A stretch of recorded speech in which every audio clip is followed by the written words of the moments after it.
Hi everyone. So this is going to be a very interesting video. In this particular video, we are going to study about Fourier. First, we will study about continuous time Fourier series. Then we will study about discrete time Fourier series. Then continuous time Fourier transform, discrete time Fourier transform. Then we will study about discrete Fourier transform, and in the end, we will study fast Fourier transform. Okay. So motive of this particular video will not be to tell you that how to solve a problem related to these transform or these Fourier series. No. Here we are going to understand the basic meaning, that how this Fourier series came into action, how the formula came into action, why do we derive the formula, like what is the basic meaning of these Fourier series and Fourier transform. That we are going to study. Problem solving for continuous time we have already seen. For discrete time we will see it. But as of now, in this particular lecture, the target is to understand the basic meaning behind these Fourier series and Fourier transform. Are you able to understand this point? So we will start that, but before that, let's cover a basic prerequisite, that is what is the meaning of continuous time and what is the meaning of discrete time. So this we have already seen although, but let's cover it from zero again. So what do you mean by discrete? What do you mean by continuous time? Continuous time will be that it will be defined for all the time window. Basically, if I pick any two time window, let's just say this is 1 second and this is 1.1 second. So between 1 to 1.1, a lot of time windows are there, 1.001, 1.002, 1.003, 1.00004, and at all the time windows, some value of xt is defined. So here time is continuous. It's not that at a particular time t equals to 1 second you are measuring, then at t equals to 2 second you are measuring. No. Between 1 and 2 as well, at infinite times you are measuring the value of xt, and the value is defined. The value could be 0, it could be anything, but the value should be defined. It should be there. Value should be there. It's not that you cannot say that, sir, between 1 to 2 second, if I ask you at 1.5 second what is the value of xt, you should be able to tell. The value could be 0, the value could be infinity as well, but it should be defined, right? So for the complete time window it is defined. This is the meaning of continuous time signal. Now what is this discrete time signal? What do you mean by discrete time signal? So we will see that, but let's first study about impulse train. So I am defining a particular signal CT, which is a continuous time signal only, and I am defining this signal as impulse train, which is defined in this manner, where n is going from minus infinity to infinity. What is the meaning of that? That at every TS window, after every TS window, there is an impulse. If I put n equals to 0 here, what I will get? Delta of t. Then if I put n equals to 1 here, what I will get? Delta of t minus ts. Basically, what is this? Your CT is, you can put a value of n as minus 1 as well. What you will be getting? If you put value of n equals to 0, if you put value of n equals to 1, in the same manner you can put these values, right? That means you will be getting impulses. Impulse at t equals to 0, impulse at t equals to ts, impulse at t equals to minus ts. Similarly here as well, minus 2ts, 2ts, 3ts. So infinite impulses you will be getting, right? Now what if I multiply this signal with this signal? What if I multiply your xt with this impulse train? What will happen? The area of these impulses, I am assuming all these are 1. Okay, all these areas are 1. Now what will happen? This impulse will be multiplied with the value of xt at t equals to 0. What do you mean by x of 0? That means value of xt at t equals to 0. This impulse will be multiplied with the value of xt at t equals to ts. This impulse will be multiplied with the value of xt at t equals to minus ts. So xt dot ct we are doing. What we are doing? Xt dot ct. Then this 2ts will be multiplied with the value of xt at t equals to 2ts. Similarly at t equals to minus 2ts, 3ts, in that manner it will be multiplied. So basically this area will be changing, no? If you multiply this impulse train with this xt, in the result as well you will be getting an impulse train only. In the result as well you will be getting an impulse train only.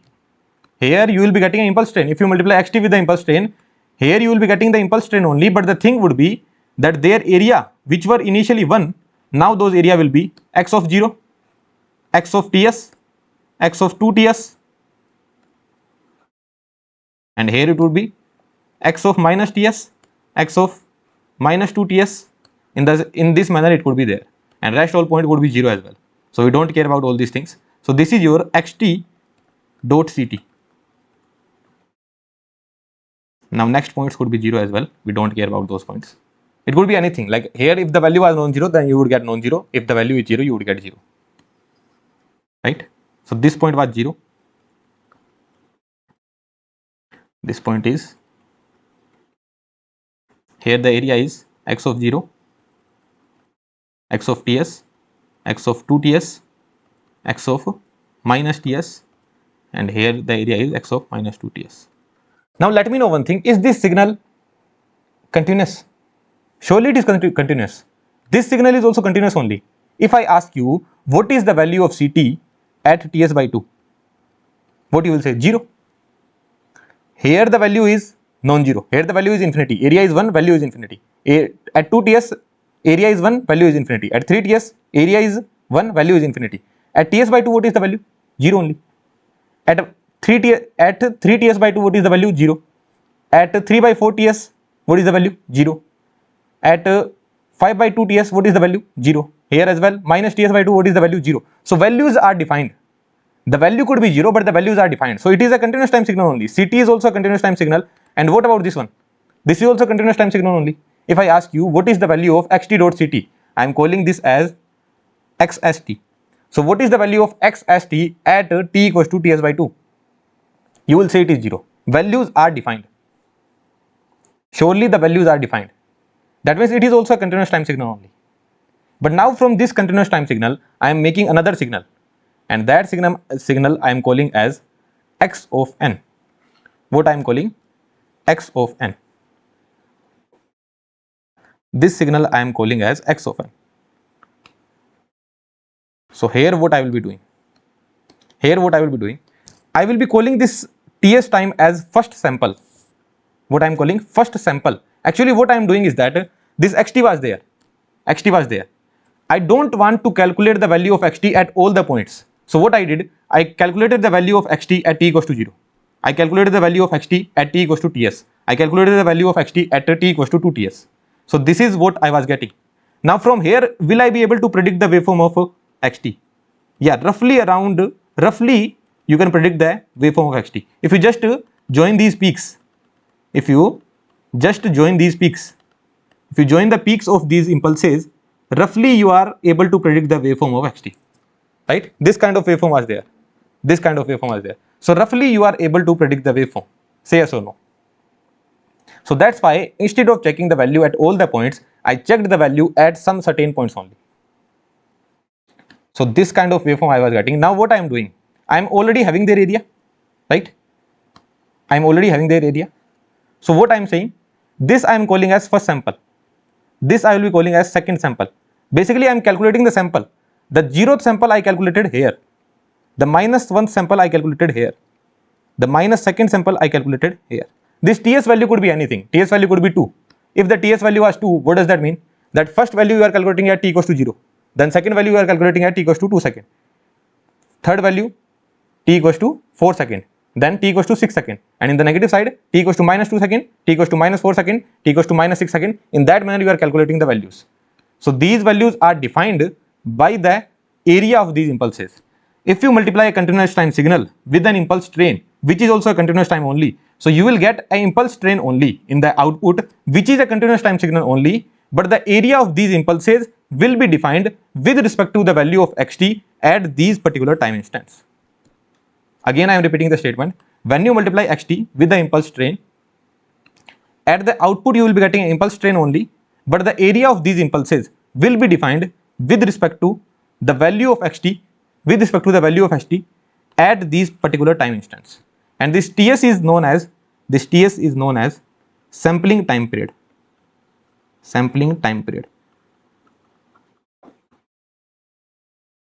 Because what you are doing, you are calculating the value of xt after that particular time window, after ts time window. At 0 you calculated, then at ts, 2ts, 3ts, 4ts. Similarly in the negative side, minus ts, minus 2ts, minus 3ts. So this is known as sampling time period. So now what I am doing, I am calling this as first sample, second sample, 0th sample, third sample, fourth sample. Now what I will do, in x of n, here n will represent the sample. This is the first sample, so value of n will be 1. Second sample means value of n will be 2. Third sample means value of n will be 3. In that manner it will keep on going. If n is minus 1, what does that mean? It is minus 1th sample. If n is minus 2, what does that mean? That it is minus a second sample. In the same manner it will keep on going. And here this will be 0th sample, and here what I will be doing, I will be writing down their area. What is this? X of 0. So height of this particular sample is x of 0. Okay, height of the sample at n equals to 0 is x of 0. What does that mean? That your 0th sample is x of 0. Your first sample is x of ts. Your first sample is x of ts. The height of this sample is x of ts. The third sample is x of 2ts. Sorry, this is the first sample, this is the second sample. So the second sample is x of 2ts. The third sample they are saying it is 0. First sample is x of minus 1 sample is x of minus ts. X of minus ts. And minus second sample is x of minus 2ts.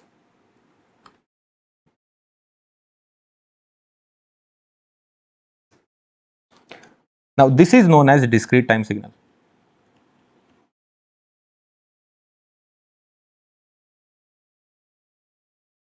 This is your discrete time signal. This is a continuous time signal only. Continuous time signal only. But from this continuous time signal, what I did, I made x of n versus n. What is the meaning of n? N means the number of sample. First sample, second sample, minus 1 sample, 0th sample, minus second sample, minus third sample.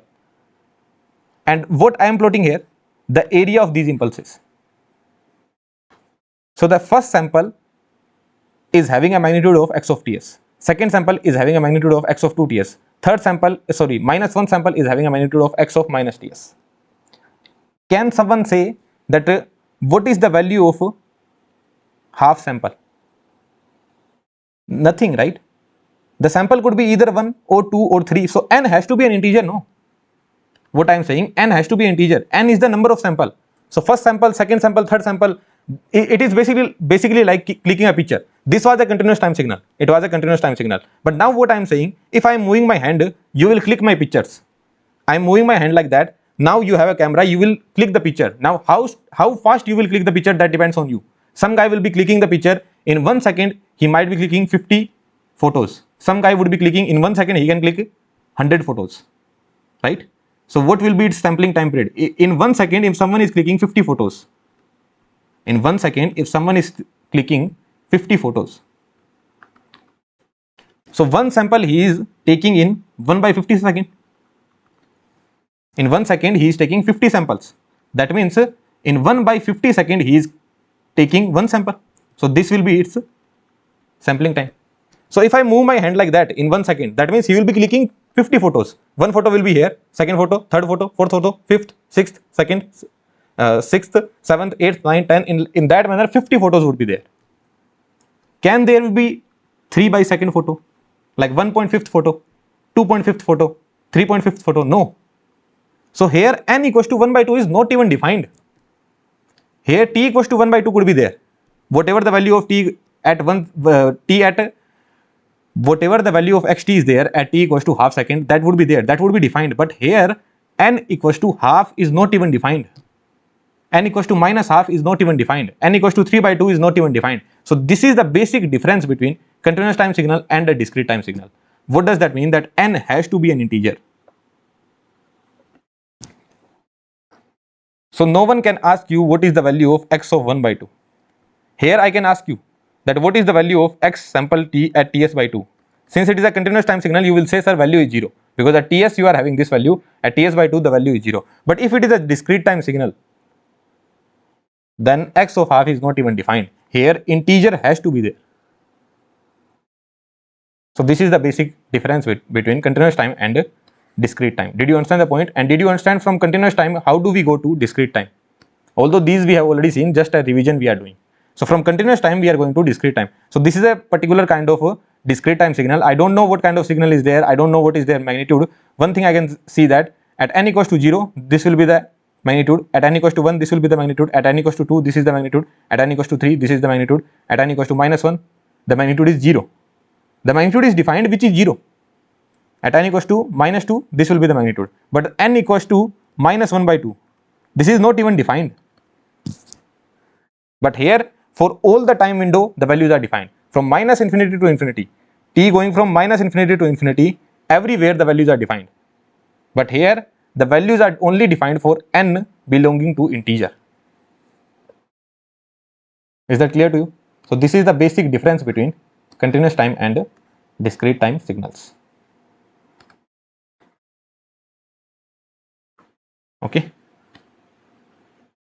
Yeah, sorry for the interruption guys, actually the screen was lagging, now it is fine. So let's start studying about continuous time Fourier series now. Okay, continuous time Fourier series. So what does it represent, that we will see later on. Here something is written, as of now you don't need to study it, later on we will study it. Okay, if you just start studying it, what is written here, any periodic signal. So here in continuous time Fourier series we are talking about periodic signals only. What we are talking about, only periodic signals. So this is a particular signal is given. So first let me know, is this signal periodic or not? Is this signal periodic or not? Surely it is a periodic signal. You can see that from here to here, you see this peak and this peak. You see this peak or this peak as well, or you see these peaks. Any peak you can see. Basically this is repeating here, or you see from here this point is being repeated here. So you can see, you can simply see just by looking at the waveform you can tell that surely it is a periodic signal with the time period of 10 seconds. Right? So how this particular signal is made? This is a waveform of any particular signal. This would have been made from some signals, no? So this particular xt is made from 2 plus 3 sine pi by 5t plus 4 cos 3 pi by 5t. So when you added these signal, you got this particular waveform. This is coming out to be periodic, which is pretty sure only because from here as well I can find out the time period, right? Because here what is the value of omega naught 1? Omega naught 1 is pi by 5. Here what is the value of omega naught 2? That is 3 pi by 5. And 1 is DC. So what will be my fundamental frequency? Fundamental frequency I am writing it as FF. That would be HCF of omega naught 1 and omega naught 2. What will be the HCF of pi by 5 and 3 pi by 5? That would be pi by 5 only. So what will be my time period? That would be 10 only, which is coming out to be 10 only. It was pretty obvious, right? So this kind of calculation we have already done and we can surely do it any day. So here my omega naught value is pi by 5. So can I write down my xt as 2 plus 3 sine omega naught t? Say yes or no. Plus 4 cos 3 omega naught t, right? This xt. Have you studied something like this? Sin theta is a to the power j theta minus a to the power minus j theta divided by 2j, and cos theta is a to the power j theta plus a to the power minus j theta divided by 2. So similar thing I am going to apply here. 3 a to the power j omega naught t minus a to the power minus j omega naught t divided by 2j.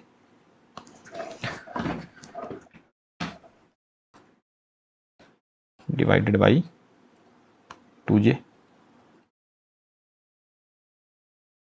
plus 4 a to the power j 3 omega naught t divided by 2, right? So what we are getting, 2 plus 3 by 2j. Why we are doing so, you will understand that. Have some patience. Minus 3 by 2j a to the power minus j omega naught t plus 2 a to the power j 3 omega naught t plus 4 by 2 2 e to the power minus j 3 omega naught t, right? This is your xt. So in xt what do you see? Can I write down my xt as, this is my dc value, so I am writing this down this as c naught. Here with respect to omega naught frequency, I am having this much amplitude, which is 3 by 2j. So I am calling this as c1 e to the power j omega naught t. With respect to minus omega naught frequency, I am having this much amplitude. So I am calling this as c2 e to the power minus j omega naught t. With respect to 3 omega naught frequency, I am having amplitude of 2. So I am calling this as c3 omega naught 3 omega naught. So if this I am calling as, really sorry guys, really sorry, this was minus omega naught frequency, no? So this I am calling as c of minus 1. This I am calling as c of minus 1, minus omega naught frequency. Here frequency is 3 omega naught. Frequency is 3 omega naught. So I am calling this as c3.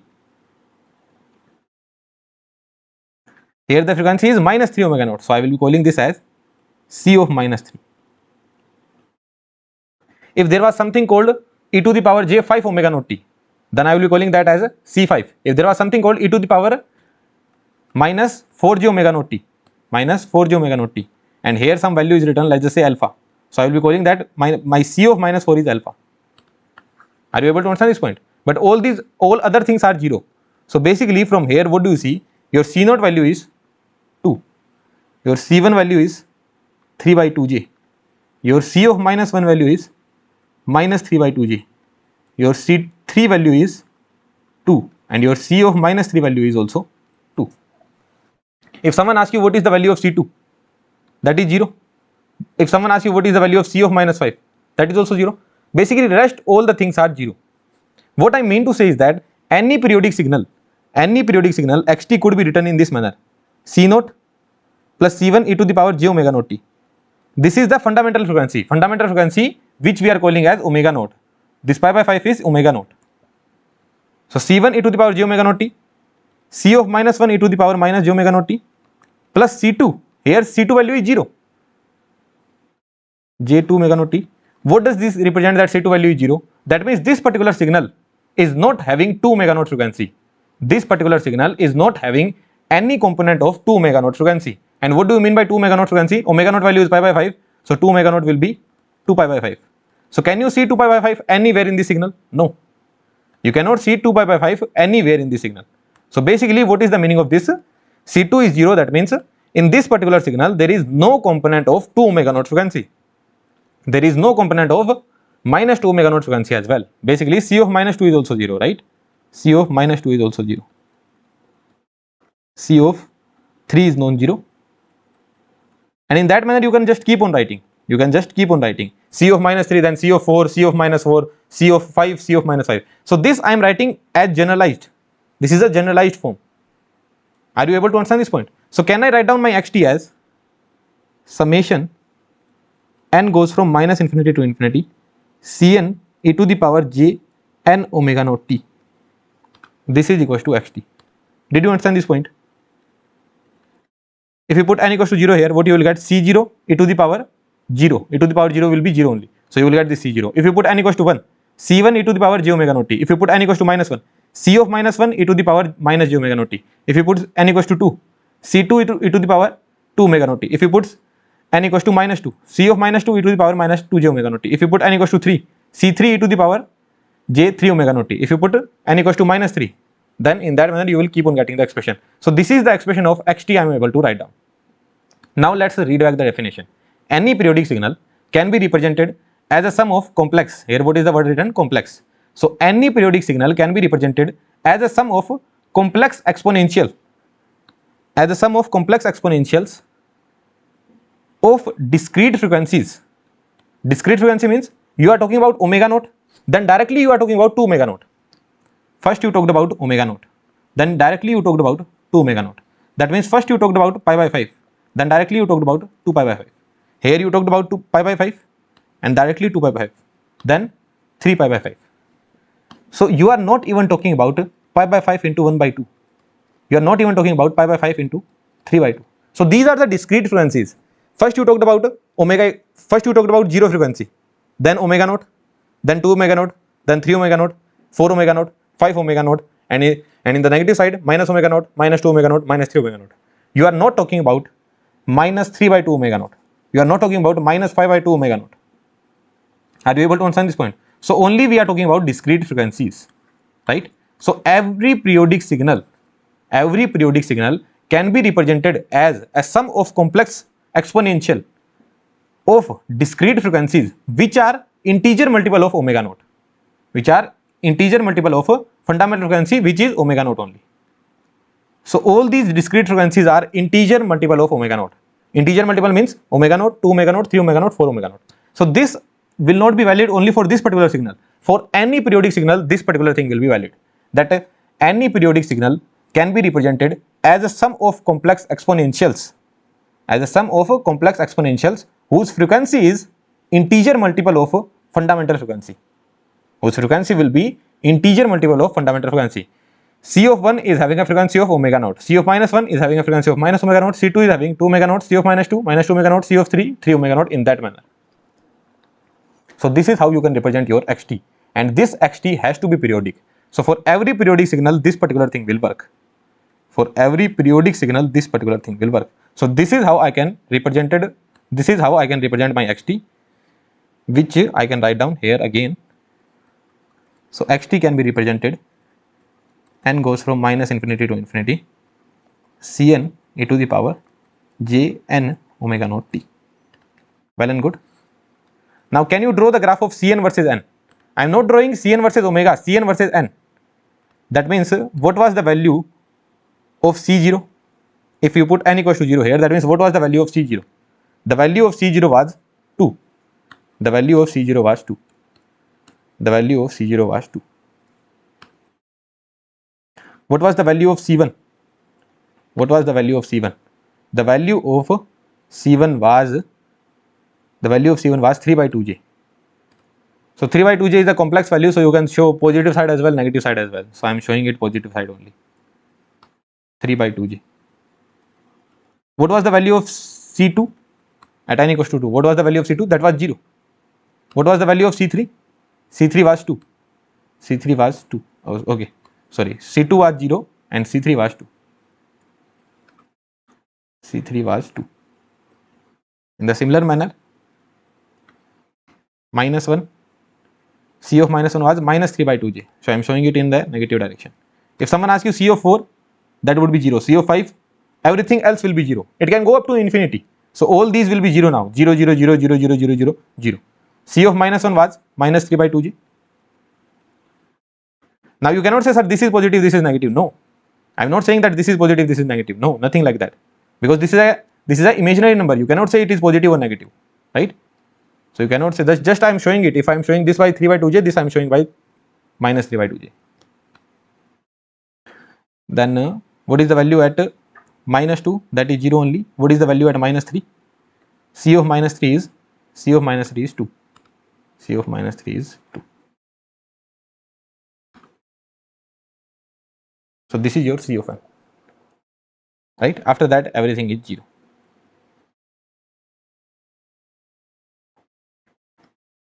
So C of n is surely a discrete time. I should not say discrete time, I should say it is discrete. That means it is defined at omega naught. Here I am drawing C of n versus n. That means what is this? This is the value of C1. This is the value of C2. Here, this is the value of C1. This is the value of C3. This is the value of C of minus 1. And this is the value of C of minus 3. That means they are defined with respect to omega naught, 2 omega naught, 3 omega naught, 4 omega naught. You are not even defining 3 by 2 omega naught. That means they are discretized? No. They are discrete. So C of n is discrete. I will not call it discrete time. I will say discrete in frequency. C of n is discrete in frequency. Say yes or no. It is discrete in frequency. Do you agree to this point? It is discrete in frequency because it is defined at omega naught, 2 omega naught, 3 omega naught only. It is not giving any information of 3 by 2 omega naught, 5 by 2 omega naught. So C of n versus n you are drawing. Okay. So this particular signal, if you just see the graph, if they have just given this particular signal, they did not write down this expression and directly they gave this graph and they ask you what all frequency components are present in xt. What you will say? Sir, omega naught, 3 omega naught, minus omega naught and minus 3 omega naught. These frequencies are present. That's it. Right? So C of n versus n graph we have drawn. So this was the way of writing down xt. From here you can derive the formula of Cn. Okay. From here you can derive the formula of Cn, which we are not going to derive it, but directly I will write down the formula. Derivation and everything in very deep manner we have already seen in continuous time, and that video I have already uploaded on YouTube as well. So there is a marathon on Fourier series. In that particular marathon, I have started right from the scratch that how this formula came. So there I have spent roughly around 1 hour in explaining Fourier series. This Fourier series we are going to complete within 15 minutes. But there I took 1 hour to explain the basic meaning of this Fourier series. But here on the, I want to tell you what is the actual meaning. Here you are at least understanding the meaning of continuous time Fourier series. That a continuous time signal which was periodic can be written in terms of complex exponentials of discrete frequencies omega naught, 2 omega naught, 3 omega naught, minus omega naught, minus 2 omega naught, minus 3 omega naught. Now, how this idea came, how this formula of Cn came, everything have been explained in that particular video. So if you want so much of depth only on Fourier series, then you can watch that particular video. And those who are following right from the beginning, they would have already watched it. But at least here, you are able to understand the basic meaning that what is happening with the periodic signal. So this is how we can write it down. This will be the formula of C of n you will be getting. What is the meaning? Here I am writing T naught.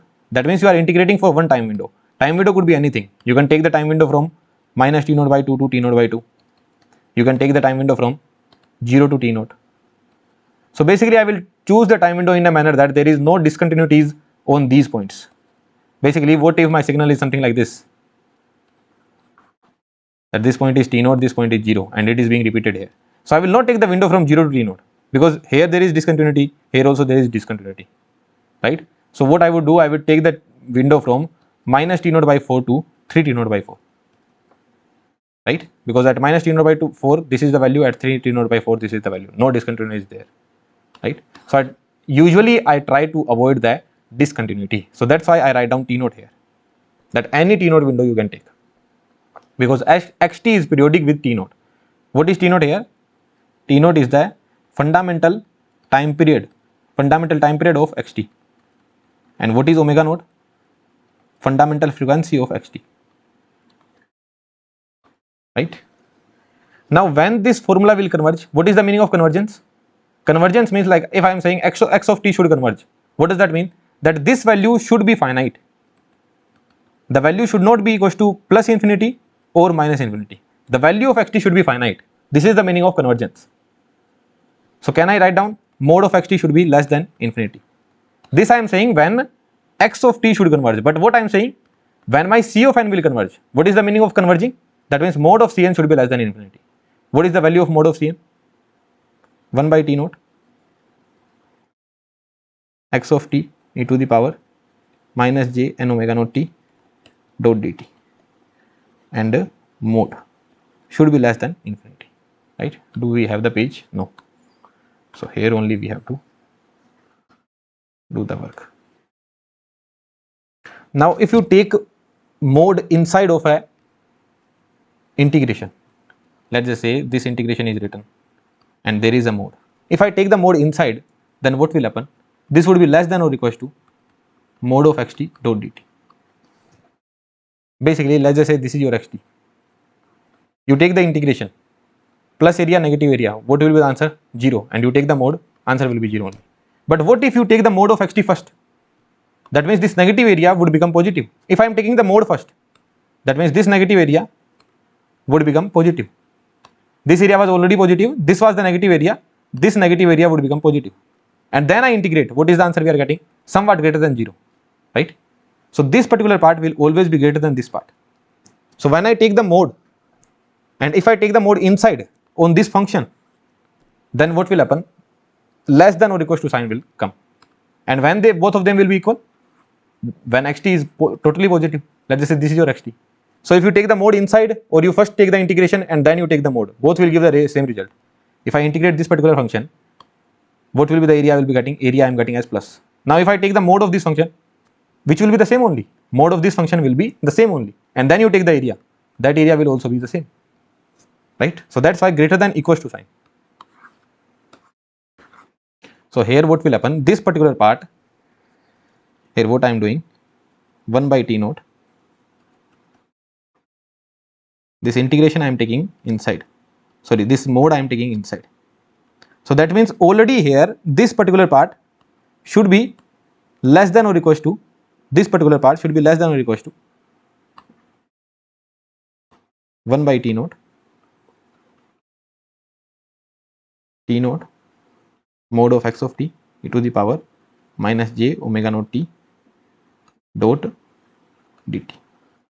And this part is less than infinity, so surely this part should also be less than infinity. Are you able to understand this point? We are needlessly carrying this T naught, so T naught can go here, this T naught can go here, infinity into T naught will be infinity only. Are you able to understand this point? So this I am removing. Basically, when I took the mode inside, what really happened here, less than equals to sign came, but that should be less than infinity only. This particular thing should be less than infinity. Infinity is the maximum limit. So even if you take the mode inside, it should be less than infinity only. I was just telling that when you take the mode inside, there is a sign of less than equals to. That sign would also come. But that is making no impact here, because the complete value should be less than infinity. So this value should also be less than infinity, and integrating you are over a time period. Now what is the value of this particular thing? Mode of AB can be written as mode of A dot mode of B, right? This can be written in this manner. So mode of xt dot mode of e to the power minus j omega naught t. Here it is purely angle. What is the mode? 1. So what you are getting? Mode of xt. Mode of xt dot dt. This is what you are getting, right? So this is the condition that for one time period your xt should be absolutely integrable.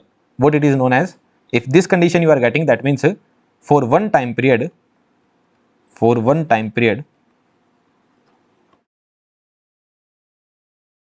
xt should be absolutely integrable.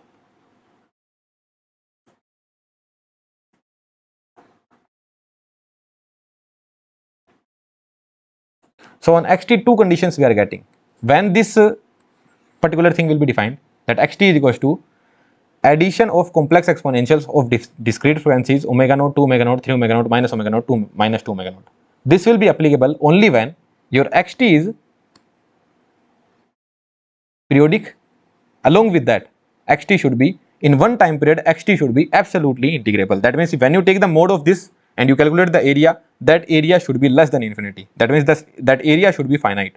So this is known as xt is absolutely integrable. So two conditions you are getting, that xt should be periodic, and second one is xt should be absolutely integrable over one time period or under one time period. These two conditions you are getting for Fourier series. Some other conditions are there, that is known as Dirichlet condition. Okay, those we have already studied in continuous time. So as of now, we don't need to discuss it. Just for understanding the Fourier series and Fourier transform, two conditions we are going to discuss, that xt should be periodic, and second one is xt should be absolutely integrable under one time period. Okay, all fine, all good. Till this point, everything is clear. So this is all about continuous time Fourier series. Here time was continuous, right? Now just one question I am having, that if your xt is periodic, plus continuous in time, xt is periodic plus continuous in time, so what will be your cn? Cn will be discrete and aperiodic. Say yes or no? This is discrete, right? It is defined at 1, 2, 3, 4, not defined at 1 by 2 or anything. Basically it is having discrete frequencies, omega naught, 2 omega naught, 3 omega naught, 4 omega naught. So in frequency domain it is discrete. Along with that it is aperiodic as well. Is it periodic? Absolutely not. This is not periodic at all, right? This is not periodic at all. It is not being repeated. So this is aperiodic and discrete. So what they can ask, that in time domain, if my signal is periodic and continuous, so in frequency domain my signal will be discrete, or my frequency representation will be discrete and aperiodic. People usually mug it up, but we are not going to mug up by any tricks or anything. No, we will just see the pure concept, that if my signal is periodic, okay, that means C1, C2, C of minus 2, C of minus 1, all these are defined.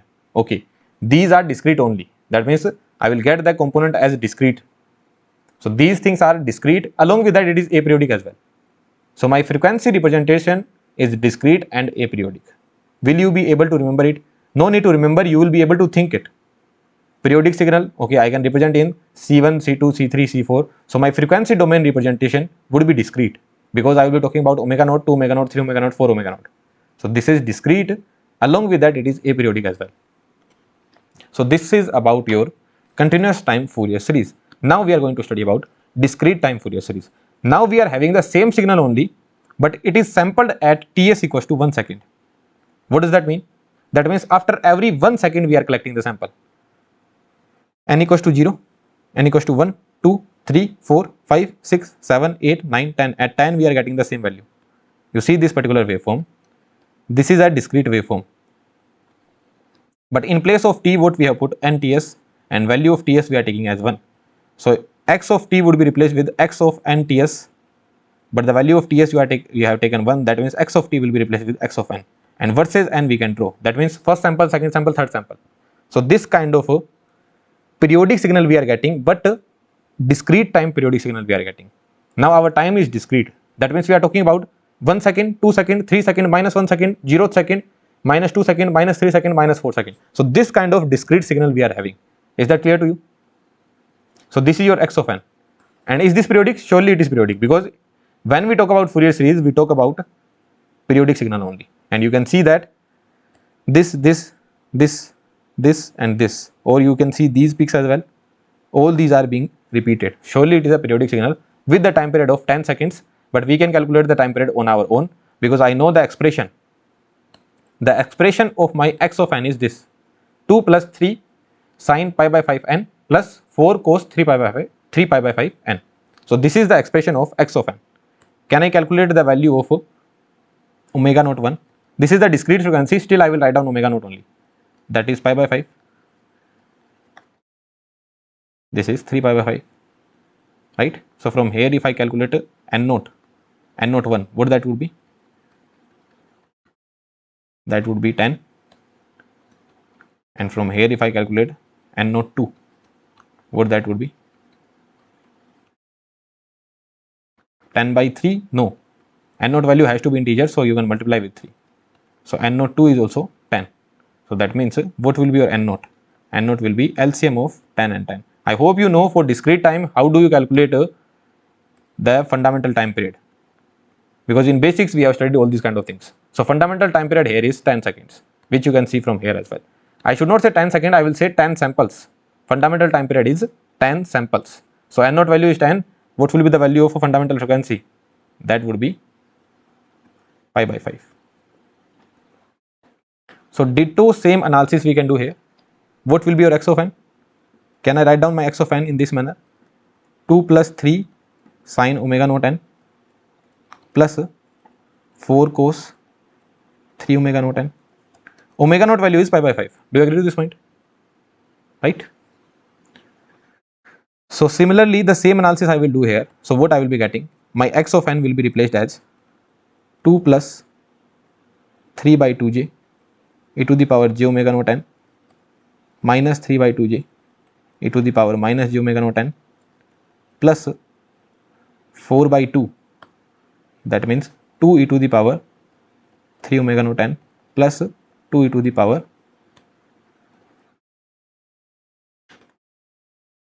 minus 3 omega naught n. So from here you are thinking that your C naught value is 2, C1 value you can see 3 by 2j, C of minus 1 value you can see as minus 3 by 2j, C of 3 value you can see as 2, and C of minus 3 value you can see as 2, right? Now if someone asks you what is the value of C13, only these values are non-zero, right? C naught value is 2, C1 value is 3 by 2j, C of minus 1 is there, C of 3 is there, and C of minus 3 is there. If someone asks you what is the value of C of 13, what you will say? 0. Here if I ask you in this particular question, if I ask you what is the value of C of 13, 0. C of 23, 0. Surely they are 0. Anything else, only these values are non-zero. Which values? C0, C1, C of minus 1, C of minus 3, and C of 3. Everything else is 0. Here also the same thing. It looks like it is the same thing, right? Only non-zero value we are getting these only. C of 13 should be 0. But this is wrong. Why it is wrong? Let's see that. So what I am doing? I am copying this x of n.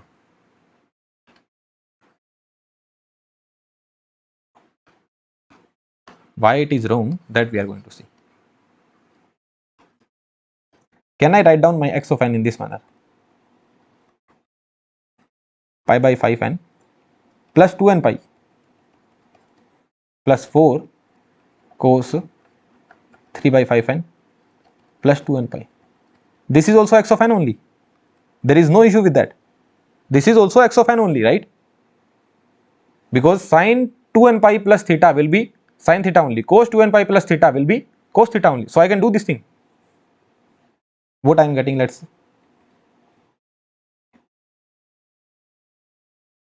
What you are getting, 11, 5 plus 9, 11.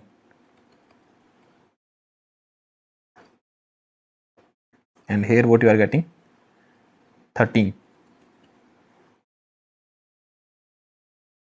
Is this changing fundamental frequency or fundamental time period? Anything is changing. Fundamental time period is changing here. If I write down my x of n in this manner, from here to here I can come, right? You agree to this point? Fundamental time period or anything changes here? No, surely it doesn't change it, because the waveform is same, no? For this particular waveform as well, you will get the same graph. You will get this graph only. Waveform is same. You can check the fundamental time period as well. Here what is the value of n naught 1? 11 pi by 5. Oh, sorry. Omega naught 1. Really sorry.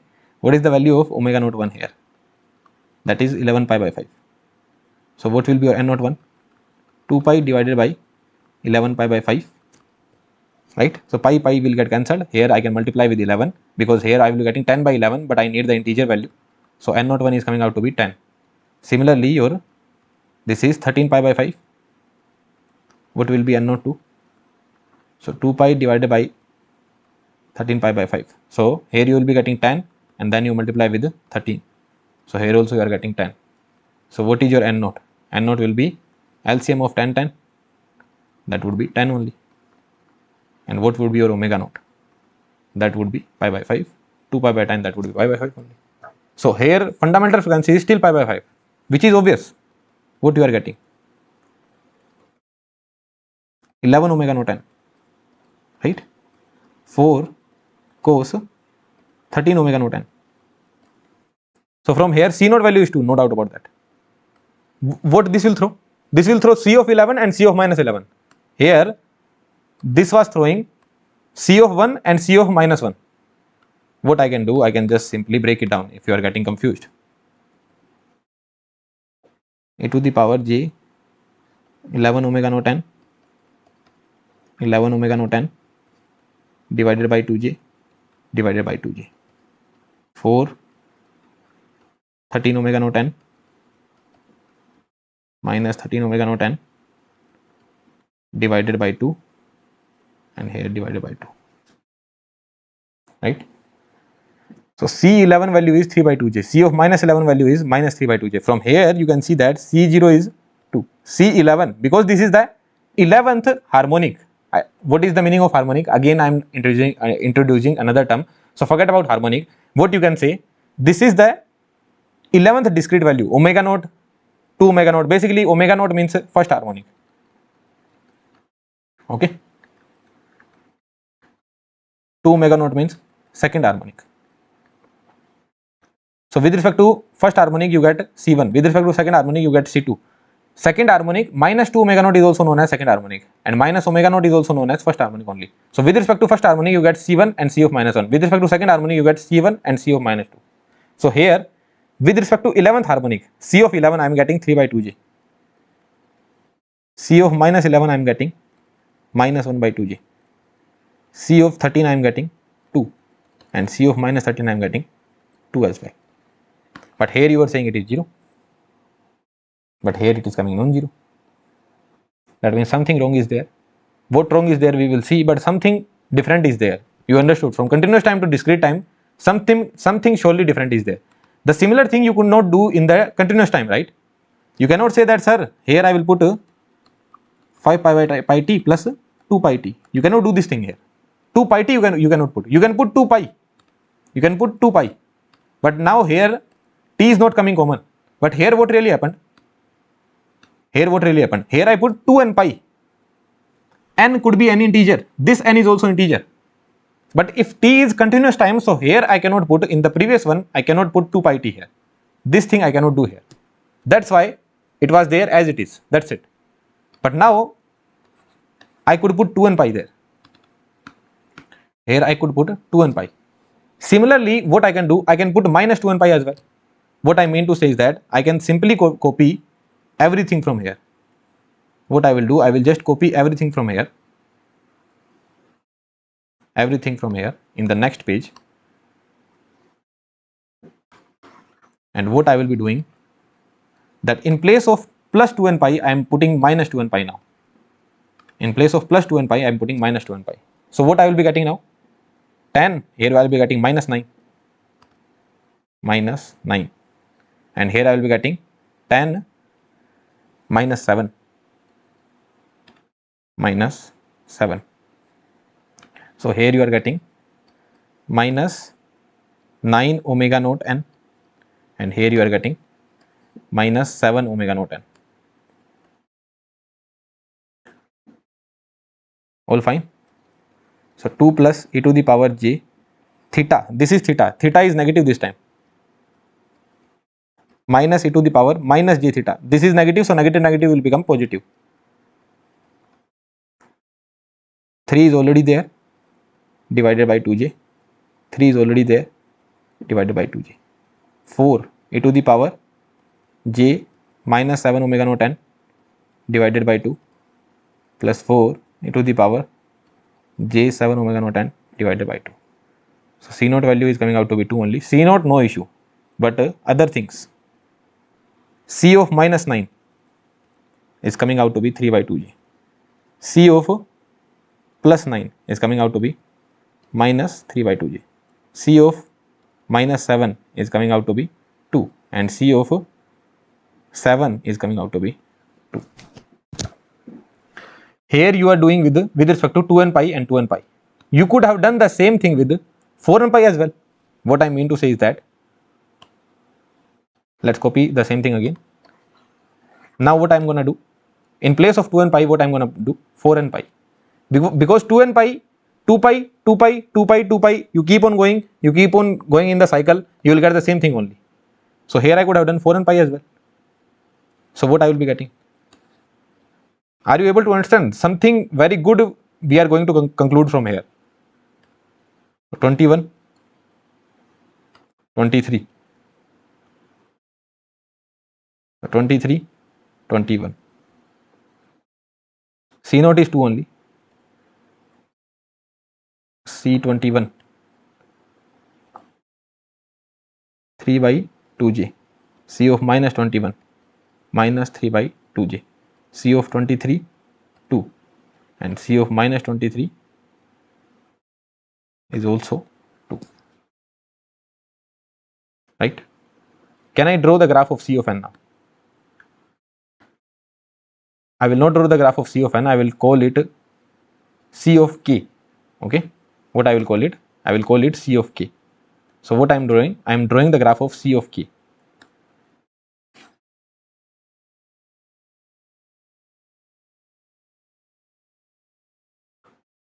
Why I am putting k? Why not Cn? Because your signal is x of n, no? Your signal is x of n. So already n is there. Your signal is x of n. Previously my signal was xt. So that's why I could have write down Cn. If my signal is xn, so I cannot write down Cn because n will be same. So what I am writing down? Ck. Okay, the meaning is same. Here k means kth harmonic. That's it, nothing else. Okay. So at 0, C0 value you are getting 2. No one is there to stop you. 2. Then you got the value of, from the first one, you got the value of C1, C of minus 1, C3 and C of minus 3. 3 by 2j minus 3 by 2j, 2, 2. 1 minus 1. I am making it close because a lot of sample I need to make, no? So 1, 3 by 2j minus 3 by 2j, 2 and 2. So 2, 2, 3 by 2j and minus 3 by 2j. But it doesn't end here. When I did plus 2n pi, what I was getting? C11, C of minus 11, C of 13, C of minus 13. So C11 was 3 by 2j minus 1 by 2j. 11 minus 11. Okay, okay. Here also it was also 3 by 2j only. Minus 3 by 2j, sorry. C11, C of minus 11. So 11 and minus 11.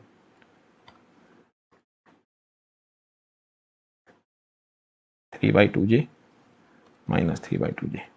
then 13 and minus 13, 13 2 minus 13 also 2.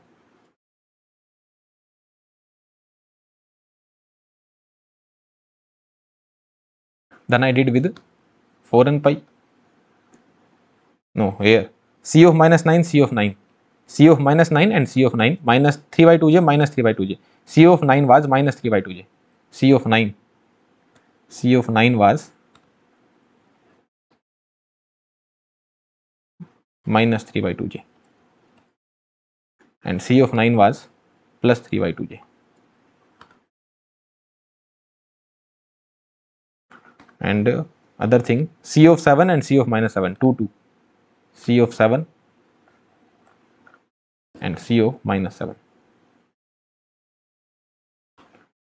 minus 7 and 7. And then you did with 4 and pi, 4 and pi, then you could have done with minus 4 and pi, then you could have done with 6 and pi, then you could have done with minus 6 and pi. In that manner you could have proceed. What you can see here, C of minus 1 plus 10 will be having the same value. C of minus 1 plus 10, what that would be? C of 9. So C of 9 and C of minus 1 will be same. C of minus 1 and C of 9. Anything you can take. C of minus 7. So C of minus 7 plus 10, what that would be? C of 3. So C of 3 and C of minus 10. Sorry, C of 3 and C of minus 7. Basically, if you add plus 10 here, doesn't matter. So C of 3 and C of minus 7 will have the same value. Here also I can add plus 10. So what I will be getting? C of 13. So you can see C of minus 7, C of 3 and C of 13 all are having the value of 2, 2, 2. They all are, this is 2 only. C of minus 7 is 2. You can see here. C of minus 7 is 2 only. So here you can add 10. Basically this is the point. Anywhere you can take any value. Let's pick this one, C of minus 11. So C of minus 11. If you add 10 here, what you will be getting? C of minus 1. And if you add 10 here, what you will be getting? C of 9. So C of minus 11, minus 3 by 2j. C of minus 1. Okay, this we have already seen. Sorry guys, this is already there. Let's take C of 13, C of minus 13. So C of minus 13. So C of minus 13, if you add 10, what you will be getting? C of minus 3. If you add 10, what you will be getting? C of 7. So C of minus 13 is 2. C of minus 3 is 2. And C of 7 is also 2. Are you able to understand this point? So what did you understand here? Ck is equals to Ck plus n naught, where n naught is fundamental time period of x of n. So what was happening in continuous time? In continuous time, your Ck was aperiodic, and surely it was discrete. Here also it is discrete only. Here also we are talking about 0 frequency, omega naught, 3 omega naught, 7 omega naught, 9 omega naught, 11 omega naught, 13 omega naught, and so on. But the important point is, it is being repeated. It is a periodic C of n. That means my frequency domain, Ck means it is frequency domain only. Here we are writing 1, but it is actually omega naught. It is actually 3 omega naught. So my frequency domain is periodic. So in a discrete time signal, a periodic discrete time signal can be represented as a sum of complex exponential of discrete frequency, which are integer multiple of fundamental frequency, that we already know. But that C of k, that means that frequency representation will be discrete for sure, because the frequencies are discrete. Here what is written? Discrete frequencies. So that representation will be discrete, but that will be periodic. So this is the major difference between continuous time and the discrete time. In discrete time, what you are getting?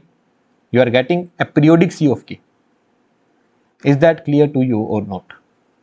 Is this clear or not? How you can write down your x of n? From here, what people will think? From here, what you will think?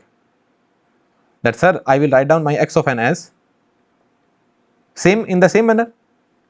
N goes from minus infinity to infinity.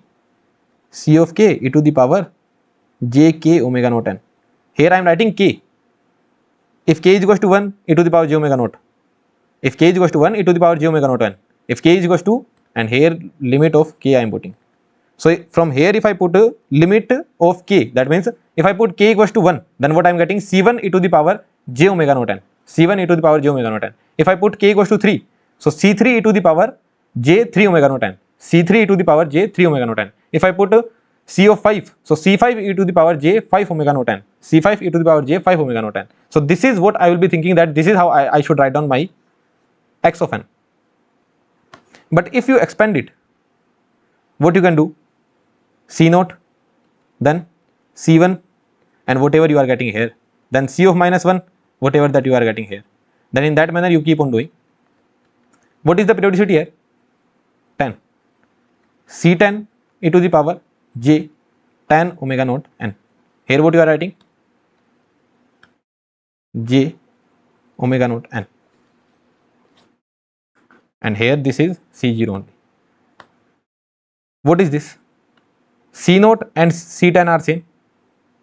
Here what you are having? E to the power j0. That means nothing is there. What is the value of this particular thing? Can anyone tell? E to the power j 10 omega naught n. E to the power j 10. What is the value of omega naught? Pi by 5 n. E to the power j 2 pi n. And if you know e to the power j 2 pi, what is the value of e to the power j 2 pi? That is equals to 1. So 1 to the power n is 1 only. So this particular thing is 1. So what did you understand here? Actually, this particular thing here, whatever it was supposed to come 10 omega naught n, but this value is 1. This value is 1.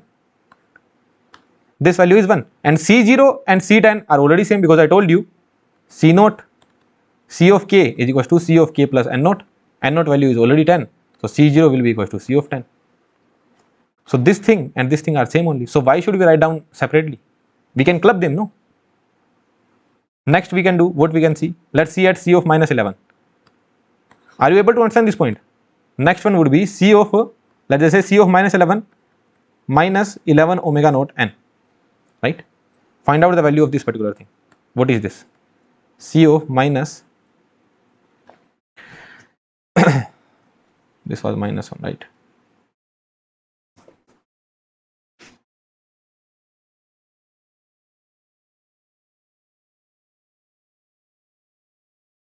Yeah, okay. 11 omega naught, 11 pi by 5 n. Right? Omega naught value is pi by 5. Now what this would be equals to? E to the power minus j pi by 5 plus pi by 5 n plus 2 pi n. Or let me do it on the separate page. Basically, if you are not able to see, I am just telling that what will be C of minus 11 equals to? C of minus 11 will be equals to C of minus 11 plus 10, that would be equals to C of minus 1. So C of minus 1 is here, and here what is written? This particular thing is written, right? So 11 omega naught n, can I break down in this manner? Minus j is there, 11 omega naught n, 10 omega naught plus omega naught into n. So e to the power minus j 10 omega naught n into e to the power minus j omega naught n. What is the value of this particular thing? 1, right? And this remains as it is. Basically this is minus 11 omega naught n, which is equivalent to omega naught n only, minus omega naught n only. So this thing and this thing is clearly same, and C of minus 1 and C of minus 11 is also clearly same. So basically the thing is, whatever if you write down for the limit from minus infinity to infinity, the same way we have done here. If I write down the limit from minus infinity to infinity, here I am putting the limit of n, then it is becoming a signal function of t, because here I am denoting by C of n, but here I will denote by C of k, and I will put the limit of k. So k will be gone, only n will be left, right? So this should be a function of x of n. So what I am seeing here what is happening, when I am putting limit from minus infinity to infinity, so in the negative side as well, in the positive side as well, the things are being repeated after the fundamental time period. So here the limit I should be putting from 0 to 9 only, or I can say I will put the limit for one fundamental time period. That means I will put the limit for 10 samples. I will put the limit for 10 samples. From 0 to 9, 10 samples are there, right? If I ask you for this particular signal, what is the time period? Time period is 10. Time period is 10. But if I ask you different samples, like this sample is there, one sample, two sample, sorry, 0th sample, first sample, second sample, third sample, sorry, 0th sample, first sample, second sample, third sample, fourth sample, fifth sample, sixth, seventh, 8th, 9th, and 10th is again repeated. So if I put the limit from 0 Then I will put from 0 to 9, because from 0 to 9 total samples are 10. If I put the limit from -4, then from -4 to 5 I will put, because between -4 to 5 there will be 10 samples. -4, -3, -2, -1, 0, 1, 2, 3, 4, 5. So total 10 samples. So in a period, how many samples are there? I should put the limit up to that particular thing only. Is that clear to you or not? Did you understand this point? Here I also thought that I should go with the basic concept. The basic concept says that limit of k should go from -infinity to infinity. But when I put the limit from -infinity to infinity, I just realized one thing, that after the window of one time period, the things are being repeated. After the window of 10, the things are being repeated. That's why I will put the limit from 0 to 9 only, or I can say I will put the limit for a particular time window. The window could be anything. The time window could be anything. So very important concept. Actually, you can see any notes, you can see anywhere on internet, when they study Fourier series, they study by the formula. But every single reasoning I will give, that why the limit goes from here to here, what is the reason behind everything, okay? But you just need to have patience. You need to have patience and study in a good manner. So k goes from, what I will do here, I will say that I will put the limit for one time period, ck e to the power j k omega naught n. And what is the value of omega naught? If someone asks you, this is the formula of x of n. What is omega naught? Here I am writing, what is omega naught? 2 pi by n naught. So for one time period, this is how we are writing it down. N naught, what I am writing here, n naught. If someone says that k goes from 0, so it will go from 0 to n naught minus 1. Is that clear to you? K will go from 0 to n naught minus 1, because between 0 to n naught minus 1, the total number of samples will be n naught. 0th sample, first sample, second sample. If you take the value of n naught equals to 10, so from 0 to 9 it will go. Basically 10 samples. And if someone says that the value of k will go from -4 to, then what will be the thing you will be putting here? You will be putting here n naught minus 5, right? Because between -4 to n naught minus 5, the number of samples will be n naught only. Is this clear to you? Are you able to understand this point? Take an example. Take n naught value as 10. So -4 to 10 minus 5, that would be 5 only. So between -4 to 5, number of samples will be 10. -4, -3, -2, -1, 0, 1, 2, 3, 4, 5. So number of samples will be 10.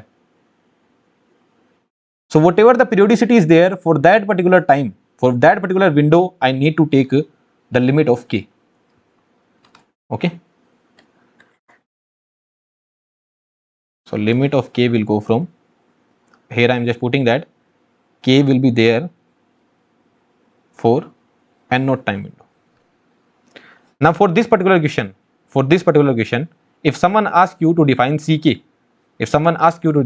then what you will do? You will do this analysis. You will get the value of c naught, c1, c of -1, c3, c of -3. So this answer is also okay. But I know that ck limit I will take from k going from 0 to 9.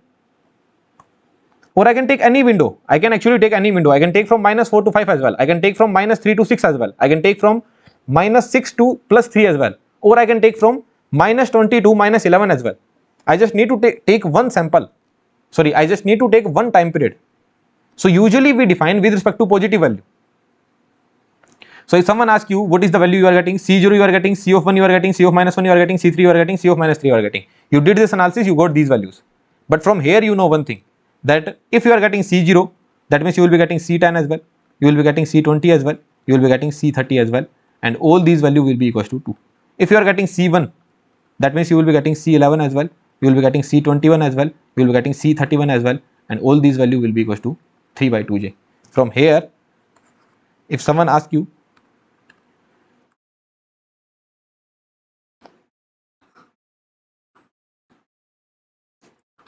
if you are getting C of -1, that means you will be getting +10. What that will be? C of 9 +10, C of 19 +10, C of 29, and so on. That would be equals to 3 by minus 3 by 2j. Another thing, minus 10 also you can do, right? Another thing is that plus 10 you are doing, so here also minus 10 you can do, no? Minus 20 and so on. Here minus 10 also you can do, minus 9, minus 19 and so on. Here also you can do minus 10, that means minus 11, minus 21 and so on.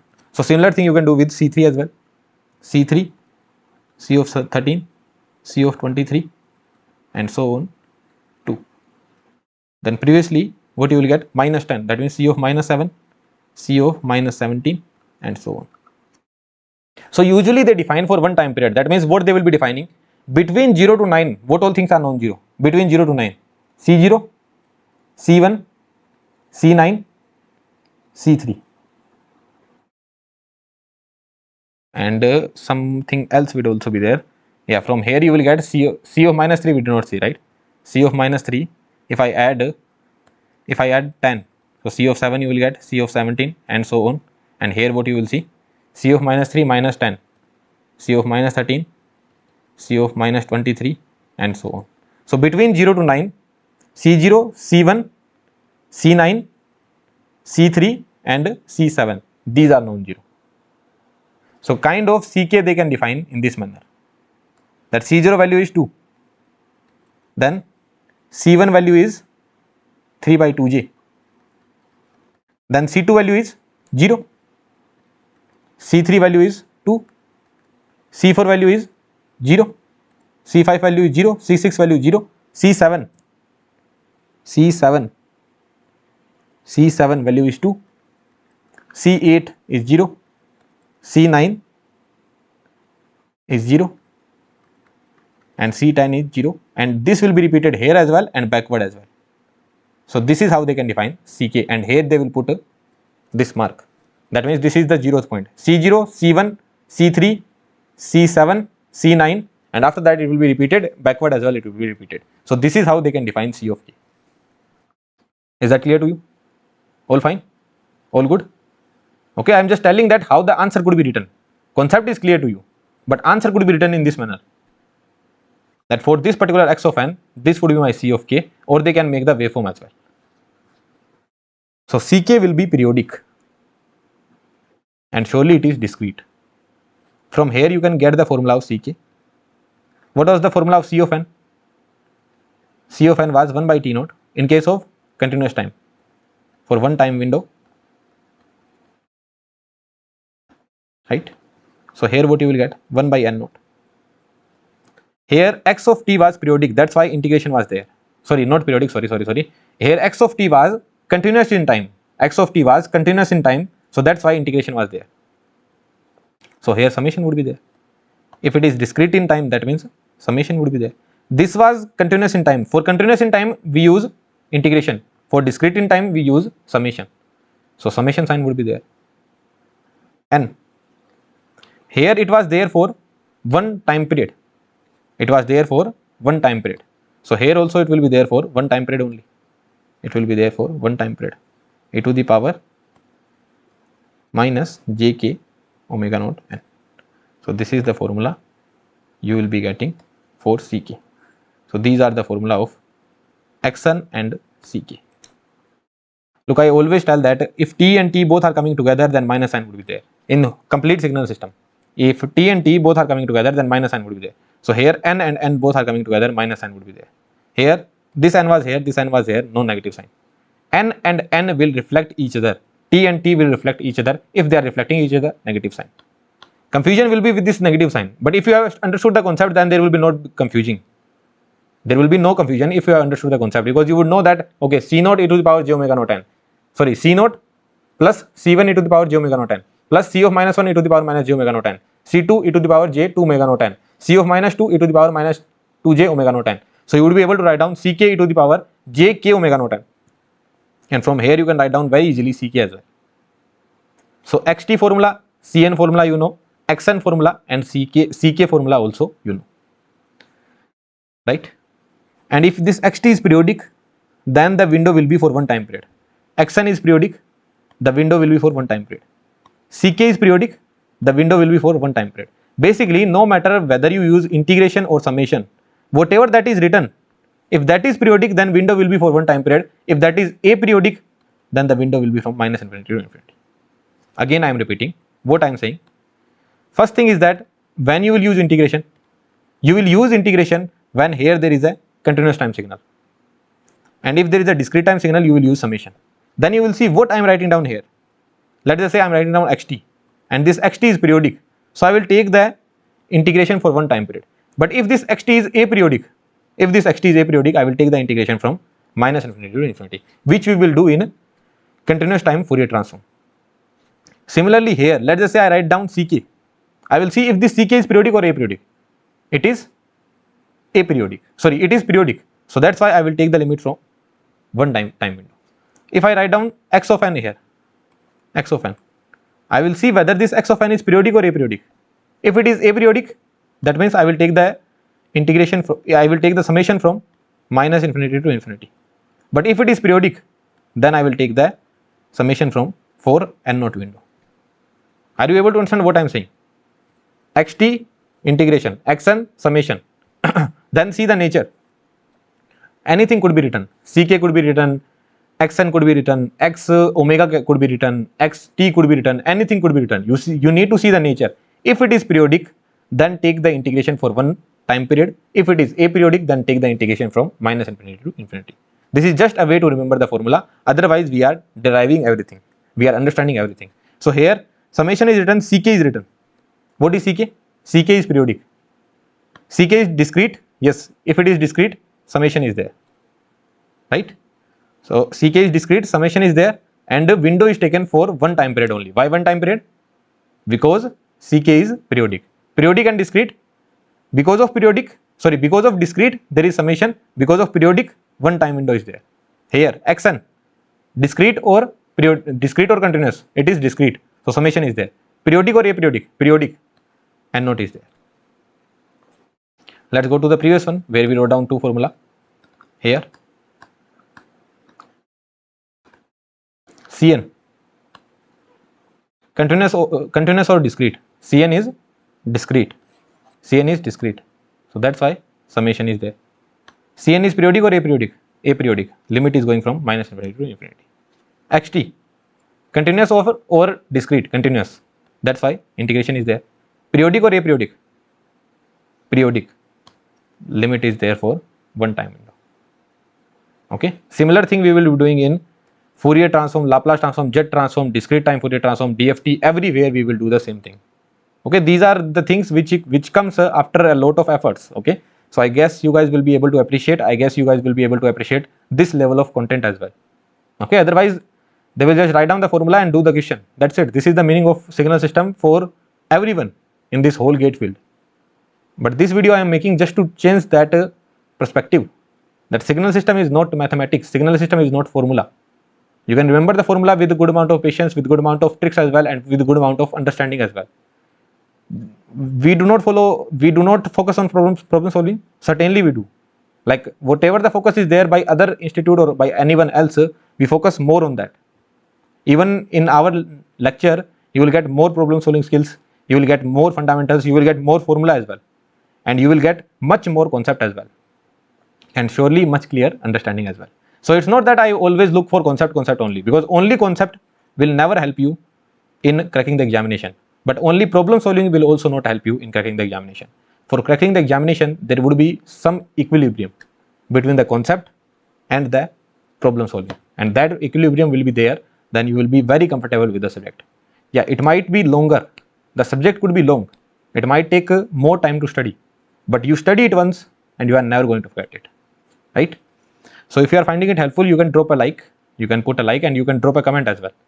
Next, we need to study about continuous time Fourier transform. We will surely study that, but here, so when this ck will converge, this ck, so same thing you need to do, whatever that we did when this Cn converges. What you will do? You will take the summation, you will take the mode and less than infinity. So same condition you will be getting when this ck converges. So ck will converge. Ck converges when So ditto similar thing you will be getting. There what did you write down? For one time period, xt should be absolutely integrable. So here what you will be getting? For one time period, xn should be absolutely summable. For one time period, xn should be summable. Xn should be absolutely summable for one time period. So two conditions, xn should be periodic and it should be absolutely summable under one time period. Clear to you? Okay. Now if your x of n is periodic and discrete in time, if it is xn, that means it is surely discrete in time and it is periodic as well. So what is the nature of ck? Ck is surely discrete. Ck is surely discrete because it is talking about omega naught, 2 omega naught, 3 omega naught, minus omega naught, minus 2 omega naught, but it is periodic. So this table also we have filled. Now we need to study about continuous time Fourier transform, but we will see Fourier series coefficient of this particular waveform. So how to derive the Cn value for this particular waveform, that I am not going to tell. This Cn is known as Fourier series coefficient. Okay, this Cn, this is known as exponential Fourier series coefficient. Okay, what is the name of this? Exponential Fourier series coefficient. So by the mathematics or by the trick, like 3 to 4 methods I have told in our comprehensive lecture. This is not a comprehensive lecture. Here we are only understanding the basic meaning. So in our comprehensive lecture, I have told at least 3 to 4 method how to write down the Fourier series coefficient of this xt within seconds. So that video is also uploaded on YouTube. You can check that out. But as of now, what is our target? Our target is to understand something from here. So I will directly write down what will be C of n. You can use mathematics, you can use any method, differentiation method or from the Fourier transform as well. Whatever the method you want to use, you can write down its Cn, and that would be 2a t1 sampling of n omega naught t1, right? Which can be written as 2a t1 sine n omega naught t1 divided by n omega naught t1 and divided by t naught. So t1 can get cancelled out, whatever it is, we don't care about that. Basically this is how I can write down its Cn. This will be its Cn. How do you get it? That mathematics we don't need to see here, that we will understand later on. But why we are studying this? Because we are going to introduce Fourier transform from here. We have understood everything about Fourier series. Next topic is Fourier transform. So for understanding Fourier transform, this will be used. So this is the Cn value for this xt. Can you draw Cn versus n? This is how I will draw Cn versus n. Cn versus n I am drawing. So C1, C2, C3, C4, C5, C6, C7 would be there. This kind of graph you will be getting. Basically, if you put n equals to 1 here, then this value you will be getting. If you put n equals to 2 here, this value you will be getting. So this kind of graph you get. And what is the value at n equals to 0? If you put n equals to 0, this will throw 1. So value is 2a t1 by t naught. Yeah, 2a t1 by t naught. So this value is 2a t1 by t naught. This is a sampling function. Basically, this kind of a Cn value you will be getting for this particular signal. Okay. Now, if it is discrete, then what will be its Ck? The Ck would be, just you remember it, okay? For understanding Fourier transform, this will be used. Sir, why suddenly this waveform came? Why suddenly you are writing down Cn? Because it will be used somewhere. So for this particular xt, is it periodic? Yes. For under one time period, is it absolutely integrable? Yes. What is t naught? T naught is fundamental time period. And what is omega naught? Fundamental frequency, which will be equals to 2 pi by t naught. So Cn graph is something like this. C1, C2, C3, C4, C5 in that same manner, C minus 1, C minus 2, C minus 3 in that manner. This is the waveform is there. Similarly, for this discrete time signal as well, we can get Ck. Surely I will teach you method. Surely I will teach you how to write down in the best possible way in the minimum time, that also I will teach you. But as of now, you just need to see it. I am assuming the amplitude is A. So what will be your Ck? That would be A into sine k omega naught by 2 into 2n plus 1 divided by sine k omega naught by 2 and here divided by n naught. So this will be Ck.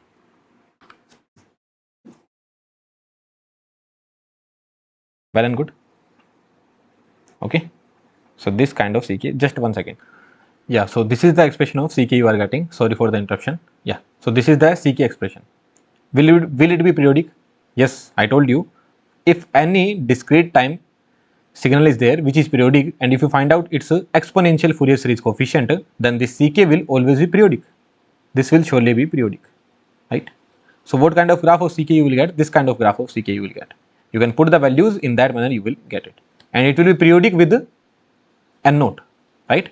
After every n naught, it will repeat. Basically, C of k would be equals to C of k plus n naught.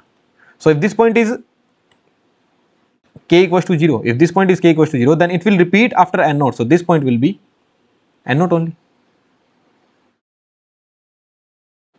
K equals to 0, this point will be n naught. So it will repeat after every n naught. What this point will be? 2 n naught. What this point will be? Minus n naught. And what this point will be? Minus 2 n naught. So it is repeating, right? Basically, if this is C1, this is C2, this is C3, in that manner this will be C of minus 1, C of minus 2, C of minus 3, all these things are there. And this was your 1, 2, 3, in that manner it was there. But it is actually associated with omega naught, right? This is actually associated with 2 omega naught. This is associated with minus omega naught. This is associated with minus 2 omega naught. Basically, you are drawing Cn versus n. But if you are drawing Cn versus n omega naught, then what you will be putting? Omega naught, 2 omega naught, minus omega naught, minus 2 omega naught, right? Because C1 e to the power j omega naught t. So at omega naught you are having C1. C of minus 2 e to the power at 2 omega naught at minus 2 omega naught you are having C of minus 2. All fine. Similarly here as well, what you will be putting? If you are putting k omega naught, so this will be with respect to omega naught. This will be with respect to 2 omega naught. This will be with respect to 3 omega naught. And this will be with respect to n naught omega naught. What is the value of n naught omega naught? What is omega naught? 2 pi by n naught.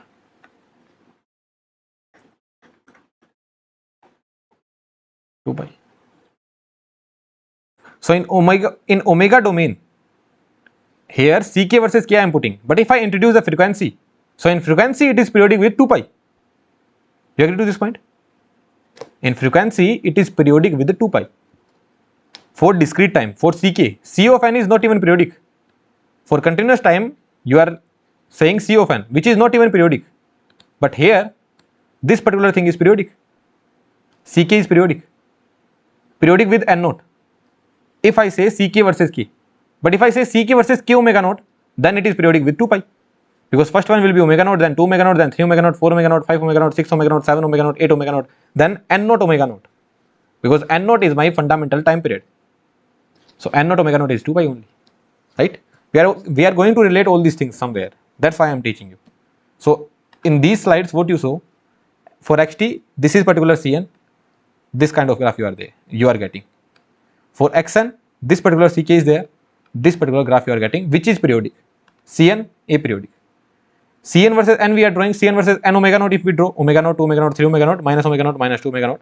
Ck versus k, if I draw omega naught, 2 omega naught, 3 omega naught, 4 omega naught, n naught omega naught, which is 2 pi. So it is periodic with 2 pi if I talk about frequency domain. All fine. Let's go to continuous time Fourier transform. So what was the issue with the continuous time Fourier series? Two particular things were there. Xt should be periodic and xt should be absolutely integrable. So let's drop this one as of now, but xt should be periodic. Let's talk about this particular thing, because if xt is aperiodic, then you cannot comment anything about frequency component. Basically, if xt is periodic, then I can say that omega naught component is there, 2 omega naught component is there, 3 omega naught component is there. It's not necessary that all the components would be there. It is not necessary that all the components will be there. This component could be 0 as well, because C of 2 came out to be 0, C of 6 came out to be 0, C of 13 came out to be non-zero. So basically you can comment on the frequency content, no, that if xt is periodic, at least you can tell that omega naught, 2 omega naught, 3 omega naught, 4 omega naught, these may be there, some could be 0, some could be non-zero. But if xt is aperiodic, Fourier series does not say anything. Fourier series does not comment anything. So what if your xt is aperiodic? So now we are talking about continuous time Fourier transform. So in time domain, my signal is aperiodic. Well and good, all fine. Okay.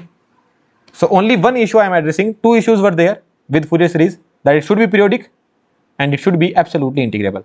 So in Fourier transform, I am addressing the first issue, that what if the signal is aperiodic? So what I am saying, this xt is given, which is periodic, right? This is periodic.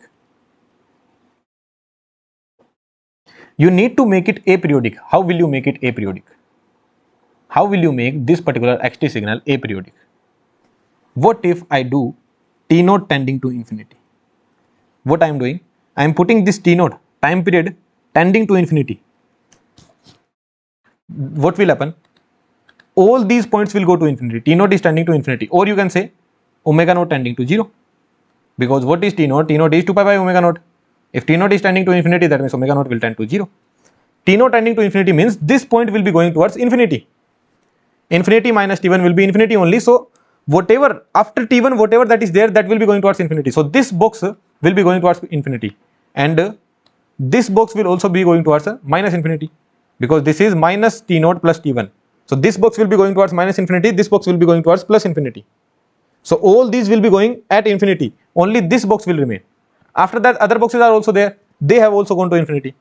So what I am doing, if I put t naught tending to infinity, then this my periodic signal will become something like this, that everything has went to infinity and minus infinity. So what really happened here? This became aperiodic.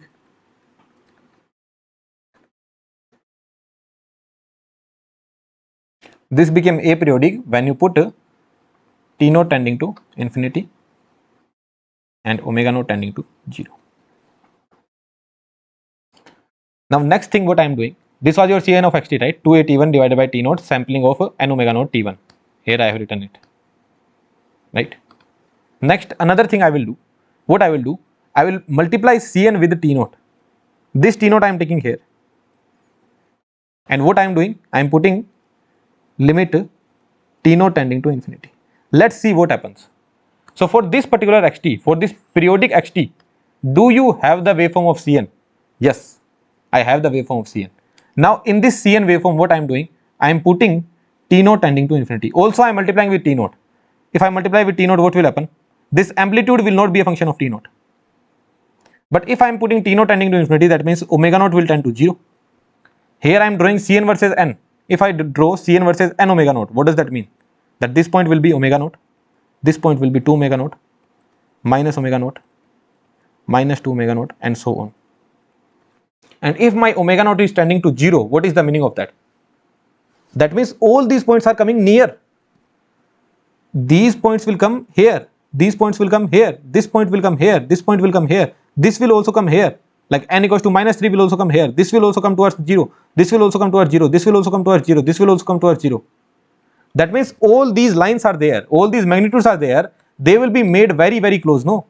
These lines will be made very, very close. Very, very, very close in that manner. So previously you were able to comment 0 and then directly omega naught. But if your omega naught is tending to 0, what is actually happening? Omega naught to omega naught, all these are coming together, all these are coming at a very low space. Basically all these are coming together. Like 1000 omega naught would also be there, no? So that will also come somewhere here. That means this discrete frequency has become a continuous frequency. Again I am repeating, for making the periodic signal into aperiodic signal, what I did, I put t naught tending to infinity. If I put t naught tending to infinity, then these boxes will be tending to infinity. That means this will become an aperiodic signal. So similar thing will be happening with Cn as well. In the Cn as well, you will put T0 tending to infinity. But here if I put T0 tending to infinity, then Cn becomes 0. So there is no meaning of that. That's why what I did, I multiplied T0 here. And then I am saying that T0 tending to infinity. So here this was having a function of T0. So I multiplied T0, T0 got cancelled. That means now I don't need to care about the amplitude. So amplitude is 281, which will be not affected by T0.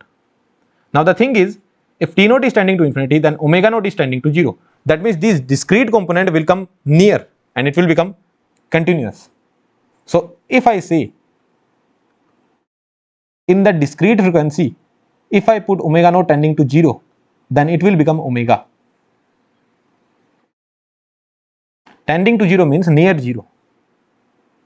So this will be 0.001 radian per second. This will be 0.002 radian per second. Here it is 1000 omega naught, so that will be 1 radian per second. Somewhere would be 10 lakh omega naught, so that would be 100 radian per second. Somewhere there would be 10 crore omega naught, so that would be something else. So basically this discretized C of n was there, but now when you draw Cn into T naught, with the fact that your limit T naught is going to infinity, when you draw it, what you will get? The same kind of spectrum, but continuous. The same kind of spectrum, but continuous. So this kind of continuous spectrum you will be getting, and this you are drawing with respect to omega. Because now this discrete axis has become a continuous axis just because your omega naught tended to 0. So the same kind of waveform you will be getting. The only difference would be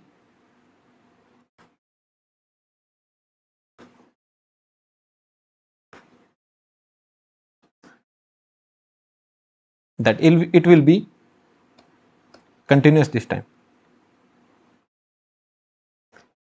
So for a aperiodic signal, for this particular signal, you are having this x of omega. What this is known as x of omega, and this is known as your continuous time Fourier transform. So now you are able to comment on the frequency spectrum, on the frequency content. For periodic signal, you could have said that it will have 0 frequency, omega naught frequency, 2 omega naught, 3 omega naught, and so on. Now what you can tell that at omega equals to 0, at 0 frequency it will have the maximum amplitude. After that the amplitude will keep on decaying. So now you are able to comment on the frequency content of this particular signal as well. So this particular signal is having all the frequency content. From 0 to infinity, all the frequency content are there, and amplitude is continuously decreasing. But this particular signal, this xt signal, which is periodic, this is having only 0, omega naught, 2 omega naught, minus omega naught, minus 2 omega naught, and so on. It is not having 3 by 2 omega naught, but this is surely having 3 by 2 omega naught frequency component. So this is how your x of omega came into action. So this was the formula of your C of n. Now what I am doing, I am multiplying my Cn with T naught and putting limit T naught tending to infinity. What will happen? T naught tending to infinity, e to the power. If T naught is tending to infinity, that means omega naught is tending to 0. So this discrete frequency will become continuous frequency dot dt. And what this is known as? This particular thing is known as x of omega.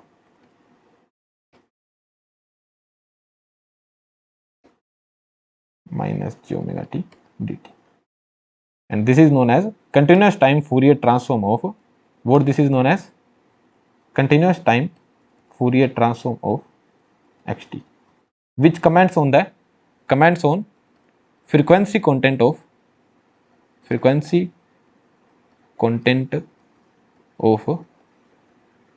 xt. Well and good, all fine, right?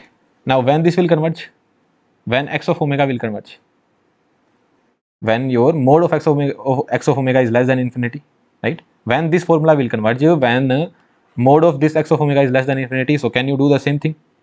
Minus infinity to infinity, x of t e to the power minus j omega t dot dt. less than infinity. You know that when I open it, less than equals to sign would come.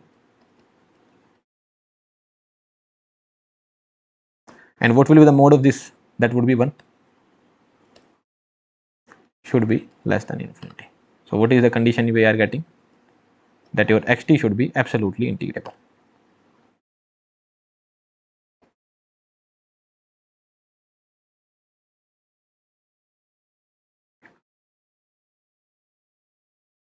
So this condition remains the same.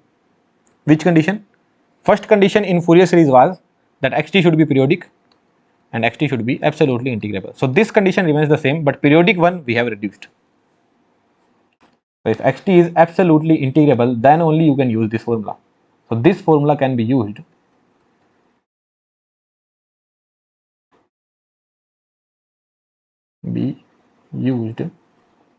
when xt is absolutely integrable. Now the problem would be, sir, what if xt is not absolutely integrable? So if xt is not absolutely integrable, then we move to Laplace transform. But in this video, we are going to study about Fourier only. From here, how do we move to Laplace transform? That also I have already told. I have made the video on continuous time Fourier series as well. I have made the video on continuous time Fourier transform as well, and on Laplace transform as well. Those videos, all those videos are very, very detailed videos, right? But as of now, in this video, we are covering everything in one go. So first one, xt, if xt was periodic, you were able to comment on the frequency content. Along with that, it should be absolutely integrable. Then I moved to Fourier transform. I said that what if my xt is not periodic? Can you comment on the frequency content? Yes, now I can comment on the frequency content. But this x of omega, this formula you can use only when xt is absolutely integrable. Now what if your xt is not absolutely integrable? So still you can find out its frequency content. So some signal would be there, like xt equals to 1. What will be the graph of xt equals to 1? This is the graph. Is it absolutely integrable? Minus infinity to infinity 1 dot dt. What it will throw? It will throw infinity only. So is it absolutely integrable? No. But still some signals are there which are not absolutely integrable, but still you can find out their Fourier transform. Still you can find out their x of omega. How do you find out? That we study in comprehensive course. But still you can find out by using some method, by hook or crook, you can still find out their Fourier transform. But the condition should be, they should not be diverging to infinity. Basically, if these kind of waveforms are there, no, that at infinity they are going towards infinity. So for them you cannot find out the Fourier transform by any method. For these we use Laplace transform.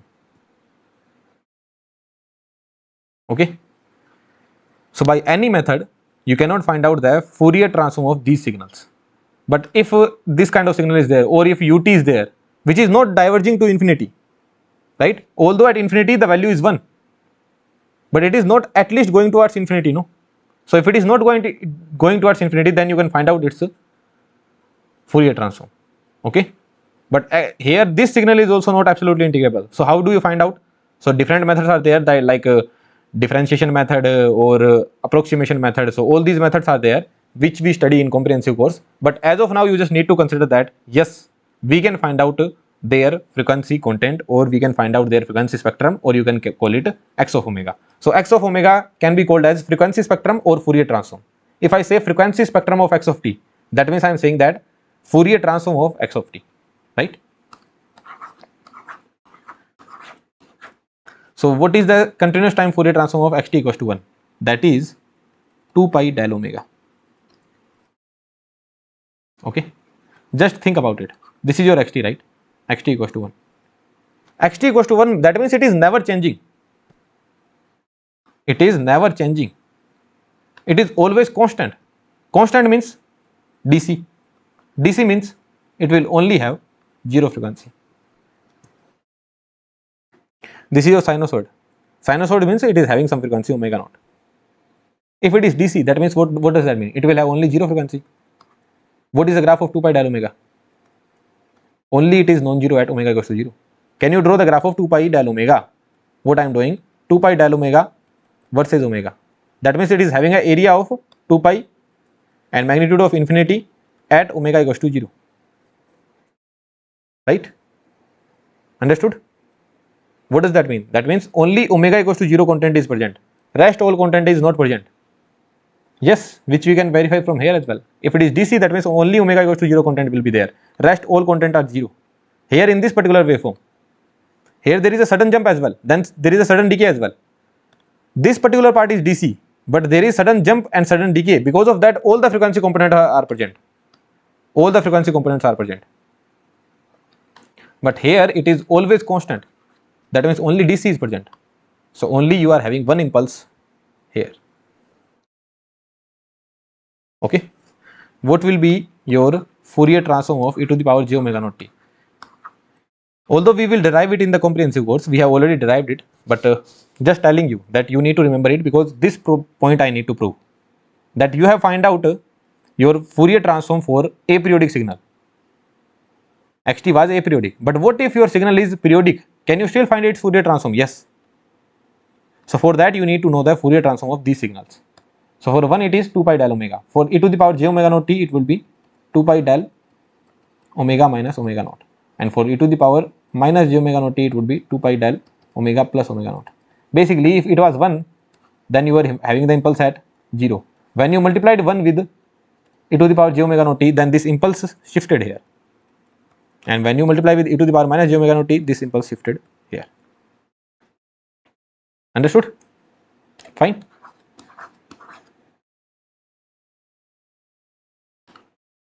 So the question is, can you find out CTFC for a periodic signal? Think about it. Can I write down my periodic signal in this manner? C0 plus C1 e to the power j omega naught t, C1 plus e to the power minus j omega naught t, C2 plus e to the power 2 j omega naught t, C of minus 2. In that manner I can write down. If one was having a continuous time Fourier transform of 2 pi del omega, if I multiply C0 here, then here also C0 will be multiplied. So what will be the Fourier transform of C0? That would be 2 pi C0 del omega.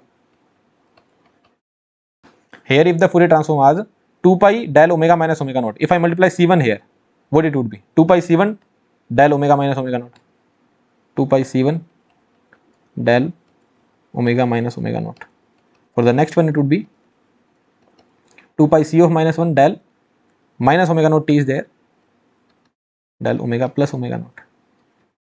Look, from where sir this formula came, from where this kind of property came, all these we study in comprehensive course. As of now we are just understanding a meaning. So for understanding something here, this was required. That's why I wrote it down. Okay. 2 pi C of minus 1, then 2 pi C2 del omega minus 2 omega naught, and so on. Here, if this was omega naught, if it was 2 omega naught, then here it would be 2 omega naught. If it is 3 omega naught, then it would be 3 omega naught. If it is 5 omega naught, then it would be 5 omega naught. So in that manner it will keep on going. So can you write down your x of omega in this manner? 2 pi will be there always. N goes from minus infinity to infinity. Cn del omega minus n omega naught. This is your x of omega. Do you agree to this point? So yes, you find out the Fourier transform. This was your x of t. What was your x of t? X of t was periodic. X of t was periodic. Since x of t was periodic, so c of n was there. That means I could have written down my xt in this manner. Minus infinity to infinity, Cn e to the power j n omega naught t. What is my x of omega now? 2 pi, n goes from minus infinity to infinity, Cn del omega minus n omega naught. There you go. So you have surely find out x of omega. Yes. So it's not that for aperiodic signal only I will find x of omega. For periodic signal as well I can find x of omega. Basically x of omega comments on the frequency content. And you know that if your xt is periodic, that means it is having omega naught, minus omega naught, 2 omega naught, minus 2 omega naught, 3 omega naught, all these frequency content. So surely here you can see that you will be having an impulse at 0. You will be having an impulse at omega naught. You will be having an impulse at minus omega naught. You will be having an impulse at 2 omega naught. You will be having an impulse at minus 2 omega naught. You will be having impulse at 3 omega naught. So it is only commenting on the frequency content, no matter whatever the kind of signal is there. But if your signal is diverging to infinity, then there is an issue. If it is diverging to infinity like this, then there is an issue. That's it. Otherwise, you can surely find out a Fourier transform of any kind of signal. So Fourier transform just comments on the frequency spectrum or frequency content of a given signal. It could be periodic or aperiodic. But to use this formula, your x of t should be absolutely integrable. To use this particular formula, your x of t should be absolutely integrable, right? Without using this formula as well, we can find out some x of omega. These we learn in our comprehensive course, that how to get x of omega. Okay. But if we are having this x of omega, I understood that for my aperiodic signal as well, for my periodic signal as well, I can find out my x of omega, and that could be written in this manner. So what will be the graph of x of omega here for the periodic signal? What you can see, 2 pi c naught del of omega, 2 pi c naught del of omega. That means at omega equals to 0, x of omega versus omega I am drawing for xt being periodic. For xt being periodic.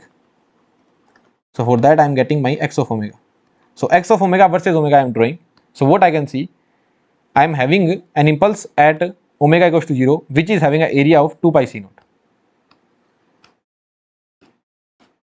Area of 2 pi c naught. What is the value of c naught? I don't know. So random impulse I am making. Random impulse, very random. 2 pi c naught. Then what do I see? Next I am having at omega naught, I am having another impulse. At omega naught, I am having impulse of area 2 pi c1. I don't know the value of c1. Very randomly, I am making that this is the area 2 pi c1. Very randomly, blindly, I am making it. Then at 2 omega naught, I may have.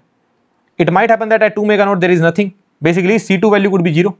If c2 value is 0, that means this impulse will not be there. So could be 0, could be non-zero. But the point is, like, these kind of impulses you will be having at a discrete frequencies. At discrete frequency, blindly any kind of impulse I am putting, any kind of impulse. It could be 0 as well. Anything could be there.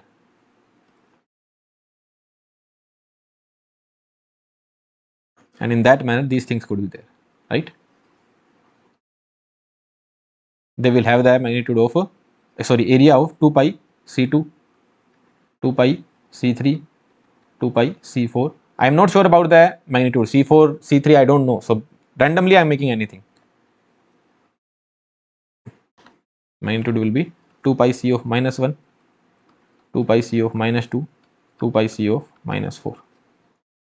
So for periodic signal, this kind of x of omega you are getting. So if your xt is continuous in t plus aperiodic, continuous in t plus aperiodic, what kind of spectrum you got?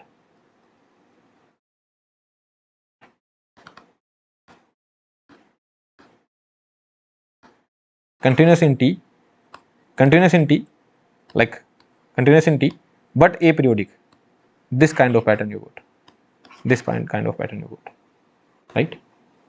What does that mean? What I will write here? If it is continuous in t plus aperiodic, then what I will get? Continuous in omega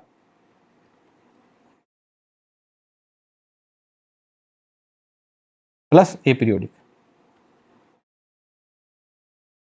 Is this periodic? No. C of n was not periodic. C of n was not periodic.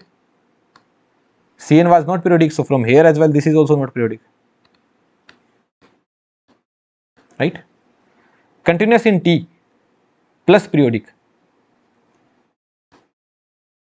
This signal. Continuous in t plus periodic. So what you are having? Discrete frequencies.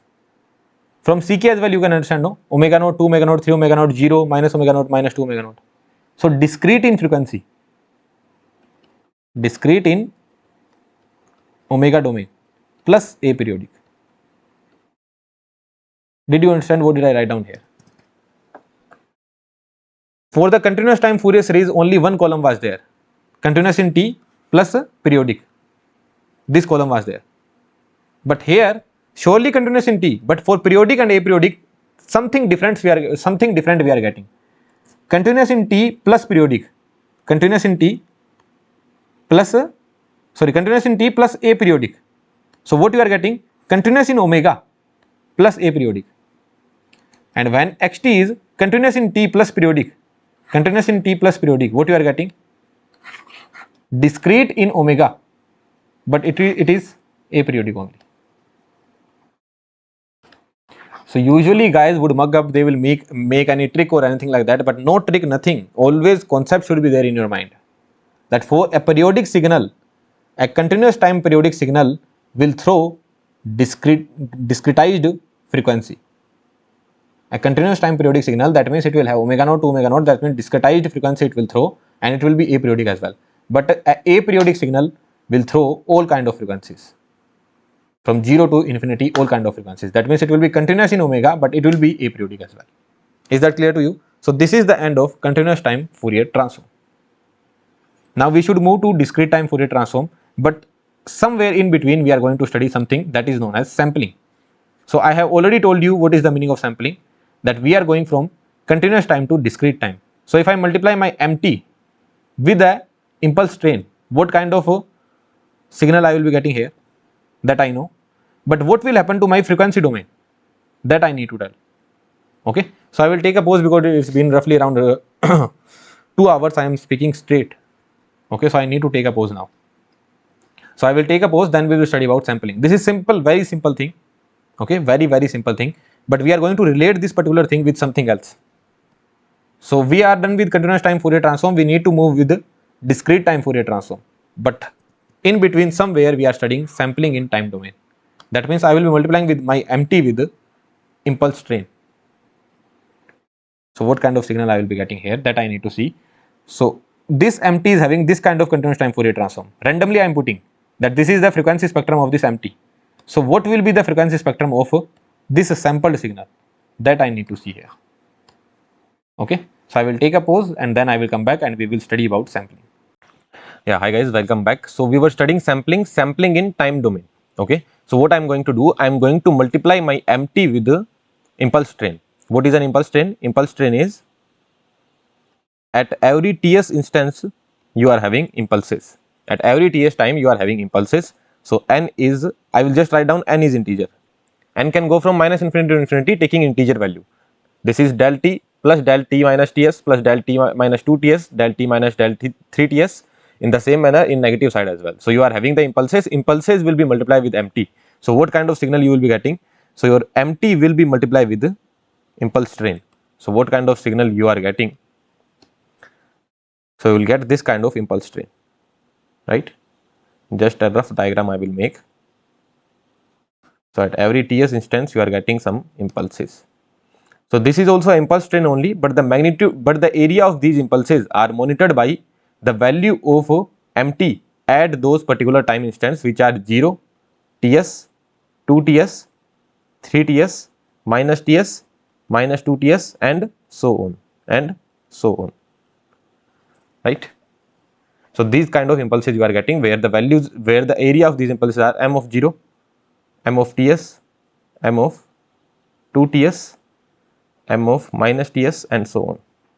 So actually what you are doing, you are checking the value of MT. You are checking the value of MT at t equals to nts. Do you agree to this point? You are checking the value of MT at t equals to nts. That means at t equals to 0, at t equals to ts, 2ts, 3ts, minus ts, minus 2ts, where n belongs to integer. So can I write down my MT? Can I put t equals to nts? Yes. Do you agree to this point? This is how we will get our discrete time signal. Although this signal is not discrete time, this is a continuous time signal only. But how do we get a discrete time signal? I told you in the first slide only that we will take out these areas and we will plot it with respect to n, where ts will be first sample, 2ts will be second sample, 3ts will be third sample, minus ts will be minus one sample, minus 2ts will be minus second sample. In that manner it will keep on going. So this is how we get our discrete time signal. So here if I put ts equals to 1, if I put ts equals to 1, I will get my discrete time signal mn. So this is how we get our discrete time signal, right? But let's talk about the frequency presentation. So I am saying that MT is having this kind of frequency spectrum. When you calculated the Fourier transform of MT, then this kind of Fourier transform you get. Blindly any kind of Fourier transform I am putting it, okay? Just MT is a random signal, and if I calculated the Fourier transform, this is what I was getting. Now what will happen to the Fourier transform of this particular thing? What will be the Fourier transform of this particular signal? So that will be same as this m omega, that will be same as this m omega, but the thing would be that it will be repeating, it will be periodic.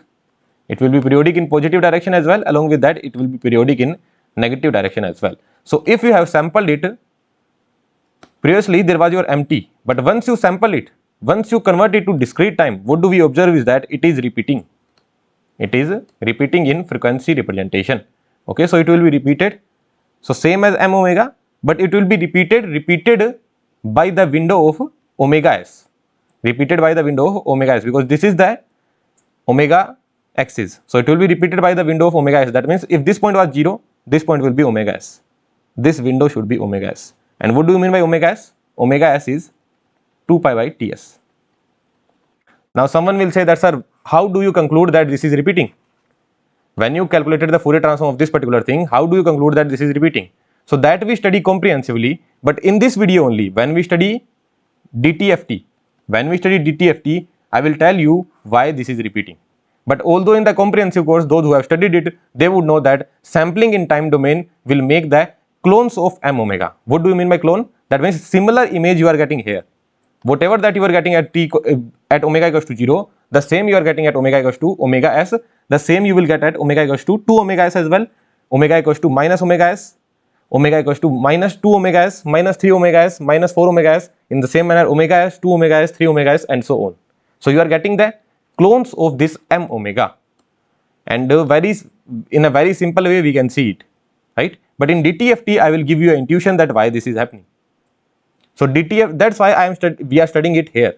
First we are studying the sampling in time domain, then we study DTFT, and from the DTFT we will be able to relate this particular thing.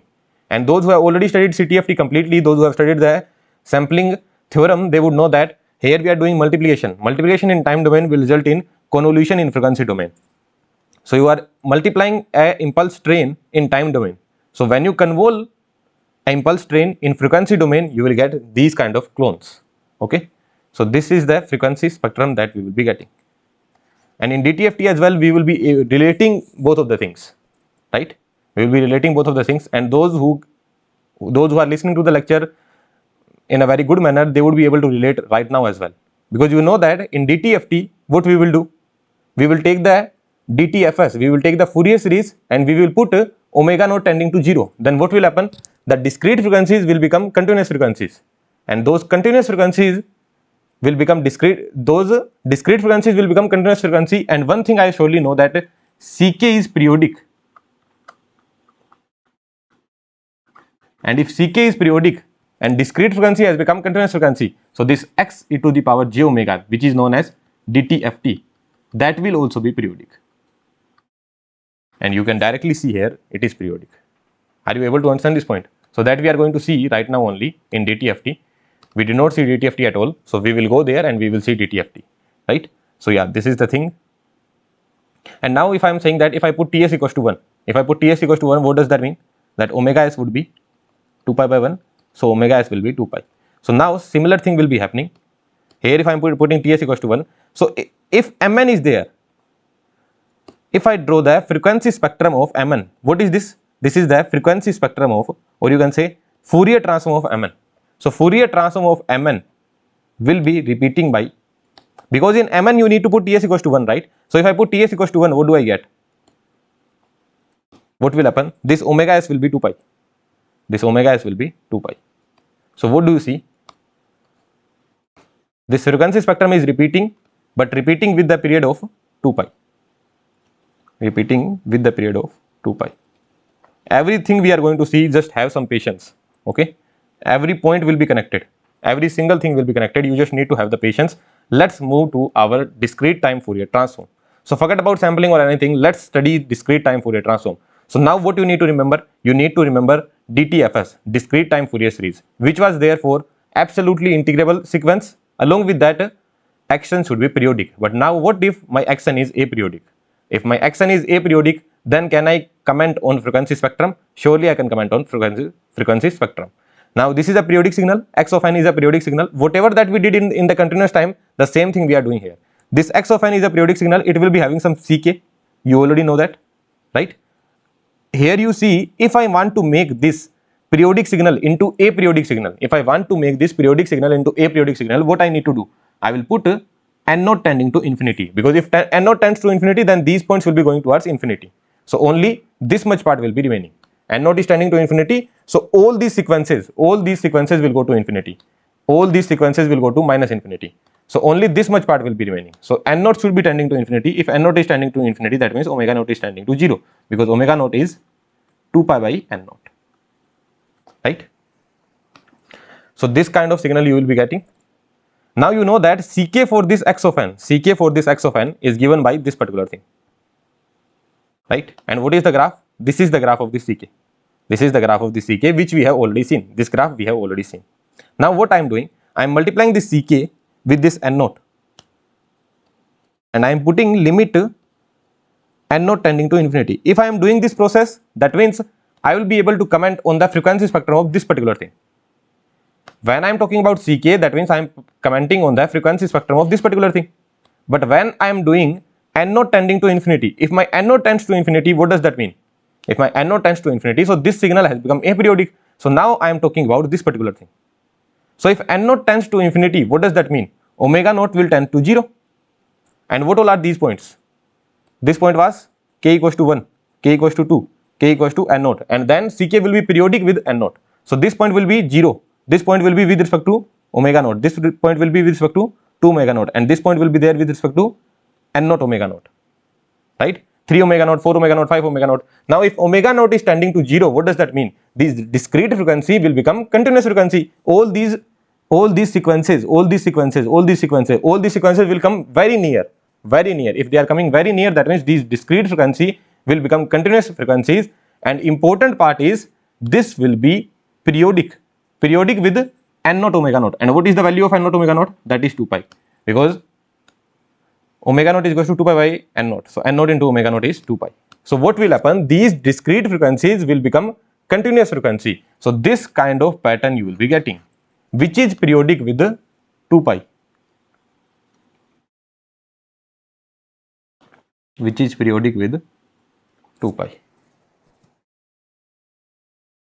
Are you able to understand this particular thing? So this is known as discrete time Fourier transform of xn. We started with this particular thing. This was a particular xn waveform we were having. We know that this is the Ck expression of this particular thing, and this is the Ck expression, and this kind of graph we get. Now what I did, I thought that if I want to make it aperiodic, then n naught should be tending to infinity. If n naught is tending to infinity, then omega naught should be tending to 0. So in this particular graph, if omega naught tends to 0, that means all these discrete sequences will come near. And if they are coming near, that means these discrete frequencies will become continuous frequency like this. And one thing I am pretty sure that Ck is periodic with n naught. N naught means, what is the meaning of n naught? In frequency it is n naught omega naught. That means in frequency it is 2 pi. So if Ck is periodic with n naught, then your x e to the power j omega. What is x e to the power j omega? X e to the power j omega is Fourier transform of x of n. Okay, Fourier transform of xt we showed by, Fourier transform of xt was shown by x of omega, or some people show it by x of j omega. So in the similar manner, you can show the Fourier transform of Fourier transform of x of n as x e to the power j omega, or some people show it by x of omega as well. Look, e to the power j omega, you don't need to get confused. It is just a way of showing it. Here we showed by x j omega. So similarly here also you can show it by x e to the power j omega. So don't get confused with e to the power j omega. It is just a way of showing it, nothing else. So x e to the power j omega is periodic and continuous in time. Sorry, continuous in omega, not in time, sorry. Continuous in omega. A very, very good point we understood. What is that point? The point is, if your x of n, this is x bar n, so if it is a periodic signal, and surely it is discrete in time, this is a discrete aperiodic signal, so its frequency spectrum will be continuous and periodic. A very, very good point. Are you able to understand this point or not? That's why always the frequency spectrum, the Fourier transform will be periodic and it will be continuous as well for a discrete time signal which is non-periodic. Is that okay for you or not? Did you understand this particular point or not? A very, very good point, right? So just what I will do, I will just make a table here, and you just let me know if you are able to relate this thing or not.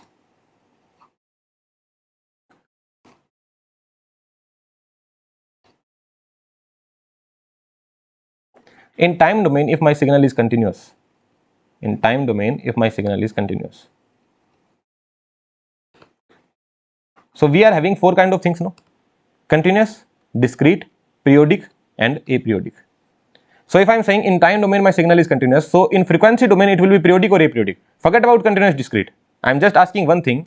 In time domain, if my signal is continuous, so in the frequency domain it will be periodic or aperiodic. Let me know this thing. Signal is continuous in time domain.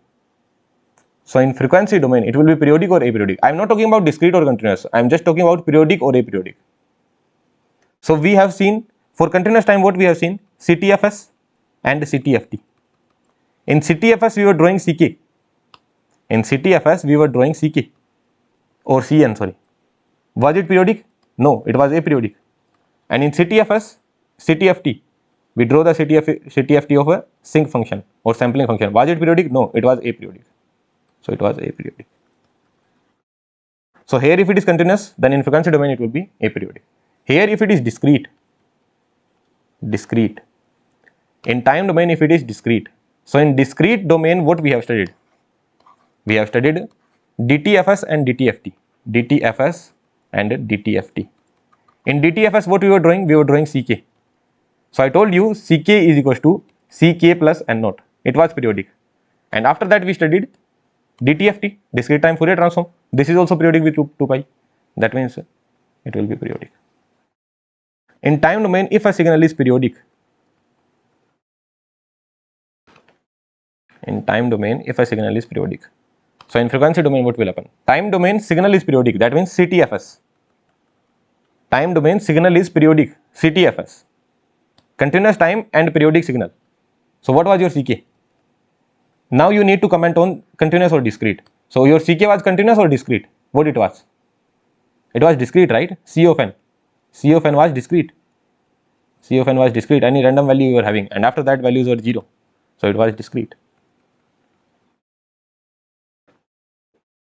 And in time domain, if your signal is aperiodic, in time domain, if your signal is aperiodic, so think of any aperiodic signal. This is also a aperiodic signal. This is also a aperiodic signal. So in frequency domain, what you are getting? Continuous. Say yes or no. Are you able to understand this point? So basically, continuous is a friend of aperiodic. Continuous is a friend of aperiodic, and discrete is a friend of periodic. Look, any aperiodic signal you take, the time could be discrete as well, the time could be continuous as well. I don't care. I only care about aperiodic. So aperiodic signal in discrete time is giving you continuous. Aperiodic signal in continuous time. Aperiodic signal in continuous time, that means CTFT. What you were getting? That was also continuous only. CTFT. Do you remember any CTFT? Yes, sampling function. This was also continuous. So surely if there is aperiodic signal, no matter whether it is continuous or discrete, it will surely give you in frequency representation, it will be continuous for sure. There is no doubt about that. Do you agree to this point or not? So continuous is friend with aperiodic and discrete is friend with periodic. So if someone asks you, randomly someone asks you, a signal is continuous plus aperiodic, then its frequency representation will be what? So continuous is a friend of aperiodic. Aperiodic is a friend of continuous. So if a signal is continuous and aperiodic, continuous and aperiodic, continuous and aperiodic, then its frequency spectrum will be sync, which is continuous and aperiodic. So the thing is, if you want to mug up the trick, then you can mug up the trick as well, but concept should be clear.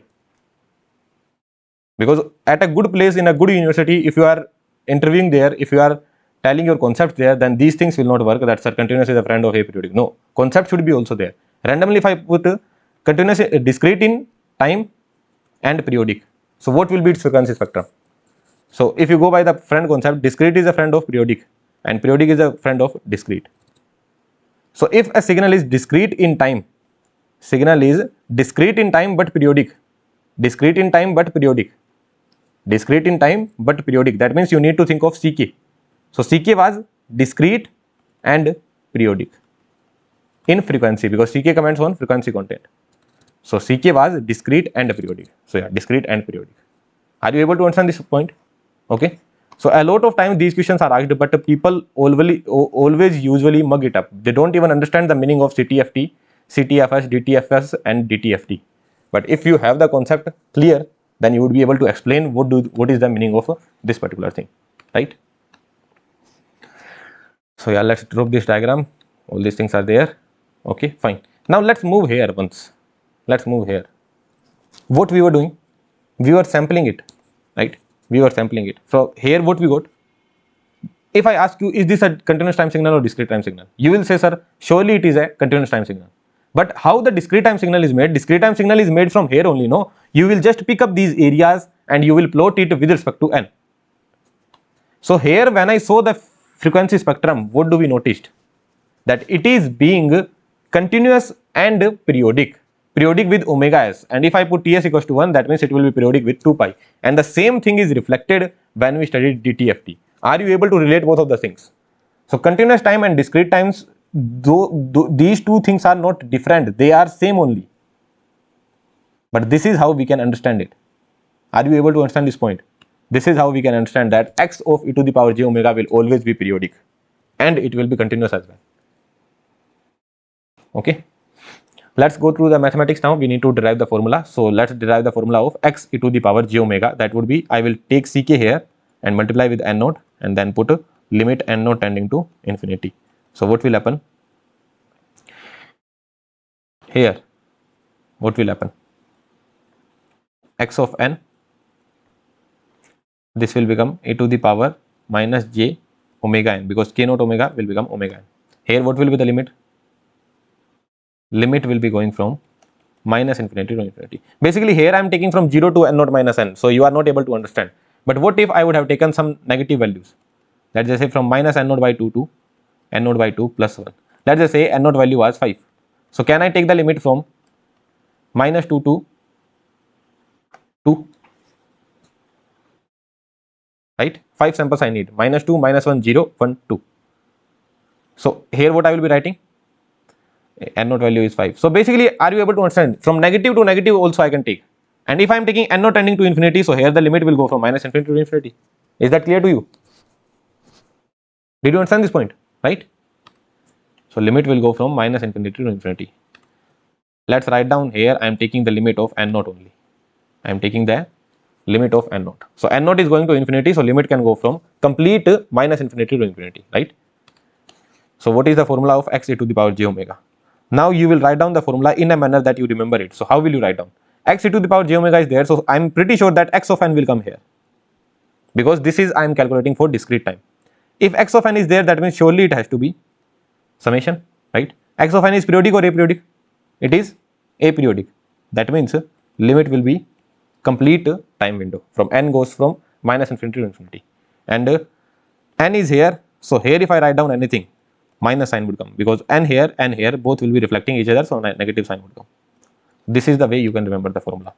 Try writing down the formula. From here if you calculate x of n, what could be the formula? So if I am writing x of n, that means surely here x e to the power j omega would be there. Is it continuous or discrete? X e to the power j omega, continuous. That means integration would come. Is it periodic or aperiodic?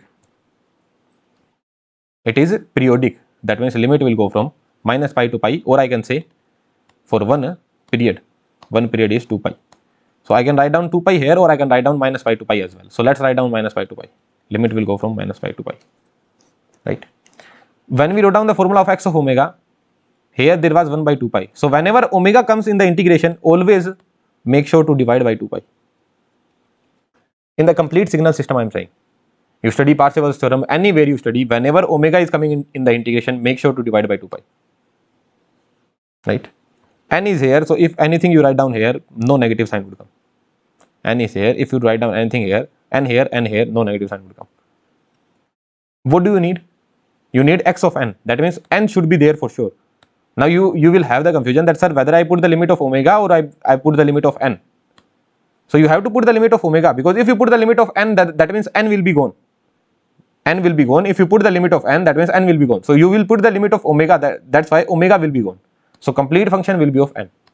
So this is the formula of x of n. There you go. By the mathematics you can surely derive it, but this is how we can write down the formula. When it will converge? When your x e to the power j omega will converge, when your xn is absolutely integrable. So when it will converge?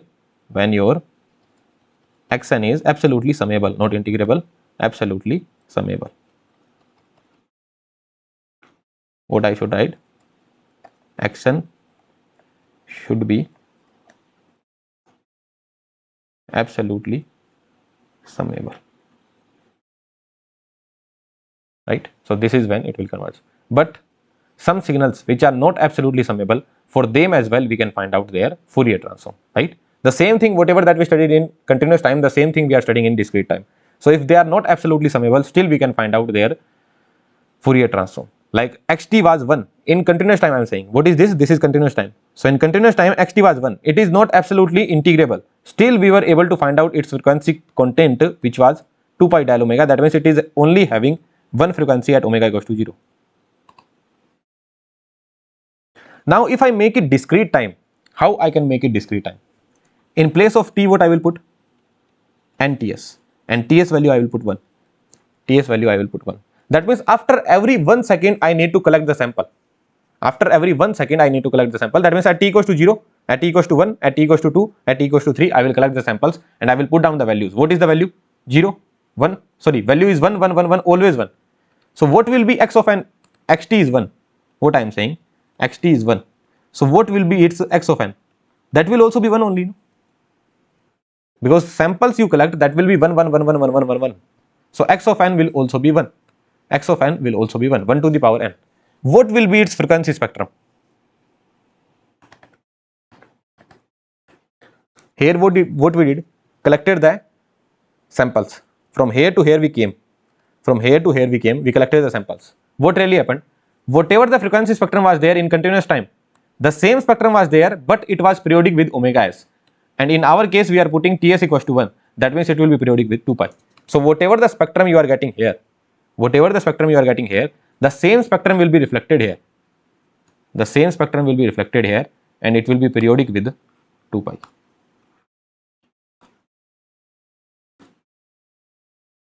Believe me guys, we are understanding the most typical concepts with intuition, no mathematics. Okay, here if you see any other notes, you will realize what kind of mathematics they use and they derive these kind of things. Either they say that we need to remember it or they derive it. But are you able to relate everything? From x of t we are coming x of n. That means we are sampling at t equals to 1 second. If you are sampling at t equals to 1 second, then what will happen in the frequency domain? Clones will be made. So what we are doing? We are making the clones of this one with respect to omega s. Here it should be omega s, but if ts is equals to 1, that means this will become 2 pi. Say yes or no. Are you able to relate all these things? And can you write down in terms of equation? Yes. It can be written as 2 pi del omega, but everywhere the clones are there, so I can write down 2 pi L, where L belongs to integer. That means L will go from minus infinity to infinity, being an integer. If you put L equals to 0, del omega you are getting. If you put L equals to 1, del omega minus 2 pi. If you put L equals to 2, del omega minus 4 pi. If you put L equals to minus 1, del omega plus 2 pi. If you put L equals to minus 2, del omega plus 4 pi, and so on. This is x e to the power j omega. So similar thing, if this 1 is being multiplied with e to the power j omega naught n, what will happen? The same expression you will be getting. Basically, if it was e to the power j omega naught t, what we were getting? 2 pi del omega minus omega naught. So that means the impulse was there at omega naught. Now what will happen? If I have made t equals to nts, putting ts equals to 1. So what will happen? I will get the same kind of thing, but clones will be there after every 2 pi. So this point will be omega naught plus 2 pi, omega naught plus 4 pi, omega naught minus 2 pi, and so on, right? So what we will be getting here? 2 pi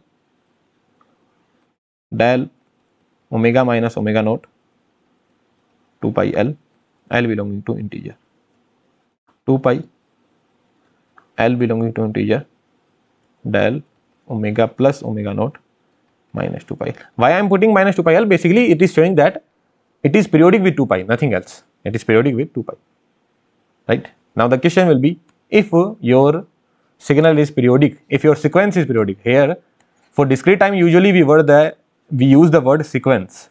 So if your sequence is periodic, can you find out its DTFT? Surely we can find out. The same thing what we did. The same thing what we did in CTFT. So this kind of scenes you will be getting. This will keep on going C1, C0, C1, C2 till C of n naught minus 1, because I know that after that things will be repeated. E to the power j. After that things will keep on repeating, right? So what I will do, x e to the power j omega. For 1 it was having 2 pi L belonging to integer del omega minus 2 pi L, right? So if I multiply C0 here, this will also be multiplied with C0. So 2 pi C0, what you are getting, 2 pi C0 del omega minus 2 pi L, where L belongs to integer. Similarly here what will happen, 2 pi C1 del omega minus omega naught, but minus 2 pi L will also come into action, where L belongs to integer. What will happen here, 2 pi C2 del omega minus 2 omega naught, but 2 pi L will also come because all these are periodic, and so on. And so on. What will be the last? C of 2 pi C2, 2 pi C n naught minus 1 del omega, but del omega will be periodic, omega minus omega naught, omega minus omega naught, and it will be periodic with 2 pi. All these expressions are not complex, okay? If you just have the patience and you are looking it very carefully, then nothing will seem complex. So how you can write down your x e to the power j omega? X e to the power j omega can be written as 2 pi is outward, ck 2 pi ck del omega minus k omega naught minus 2 pi L, where two summations I will have to use, one for k, one for L, where k will go from 0 to n naught minus 1, 0 to n naught minus 1, and L will go from, L will be integer, and L will also go from minus infinity to infinity, L belonging to integer going from minus infinity to infinity. So this is how I can write down my x e to the power j omega. Look, all these expressions you don't need to mug up, you don't need to remember all these kind of expressions. I will tell you a simple trick. In continuous time I told you a trick that you write down C of n, right? Then what do? You make this discrete, you make this frequency, you make this axis which is of k as k omega naught. So these points will become 0, omega naught, minus omega naught, and then you make these sequences as impulses and you multiply with 2 pi. The same process here we need to do. You draw the graph of ck, then ck versus k you draw, but you draw this time ck versus k omega naught. Next thing what you need to do, these sequences will be converted to impulses and those impulses will be multiplied with 2 pi. So in comprehensive course I have told this thing, right? So this is how we can write down. So this expression you don't need to mug up, but it will be there in your mind. For continuous time what it was? For continuous time, x of omega, what x of omega was? 2 pi. There it was Cn del omega minus omega naught, and limit of n was going from minus infinity to infinity because Cn is not periodic, but here Ck is periodic, so limit will go from 0 to n naught minus 1 at every k omega naught. 2 pi L is coming because this particular thing will be periodic, because in case of discrete our frequency spectrum is always periodic. In case of discrete, frequency spectrum is always periodic, so it will be periodic with 2 pi. That's why this 2 pi L thing is coming.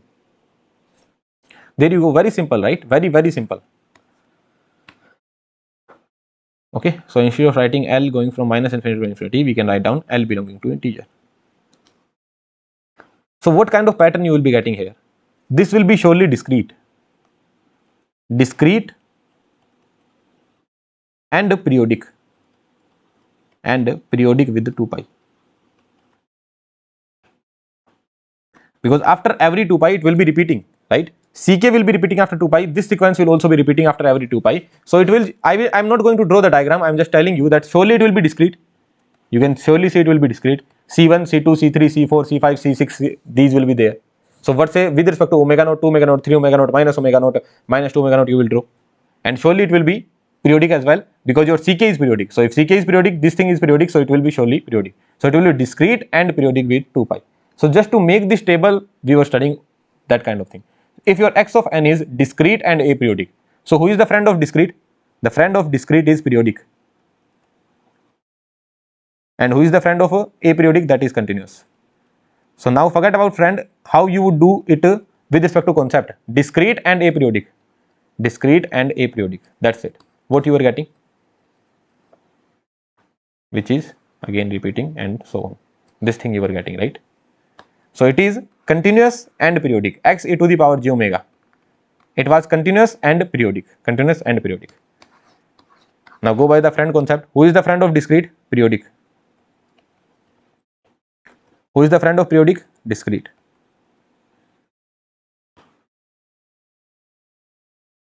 How will you explain it? How will you explain it conceptually? Discrete plus periodic. Discrete plus periodic. A signal is discrete plus periodic. What you are getting? Discrete and periodic. Discrete and periodic. All good? All fine? Understood?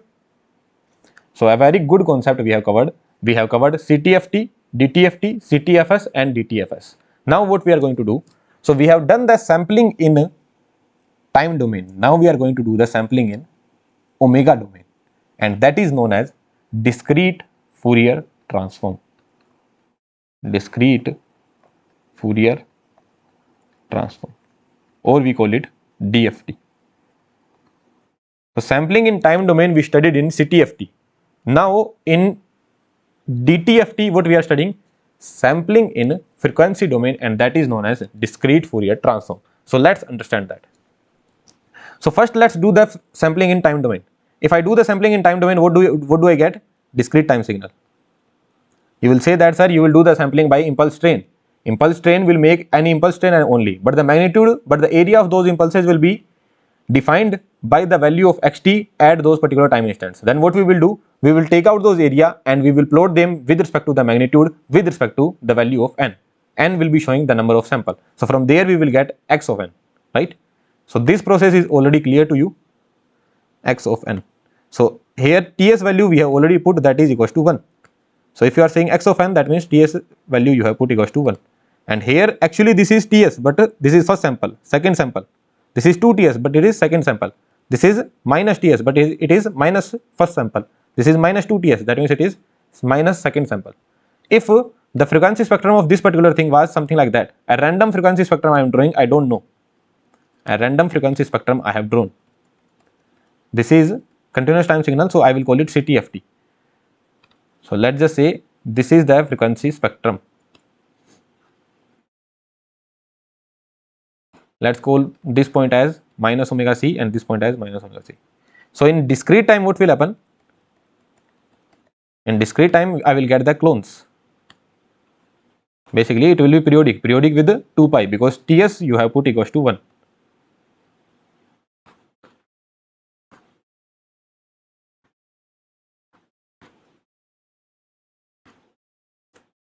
Till this point we have already studied, right? Now what I am going to do? I am going to take this particular signal and sample it.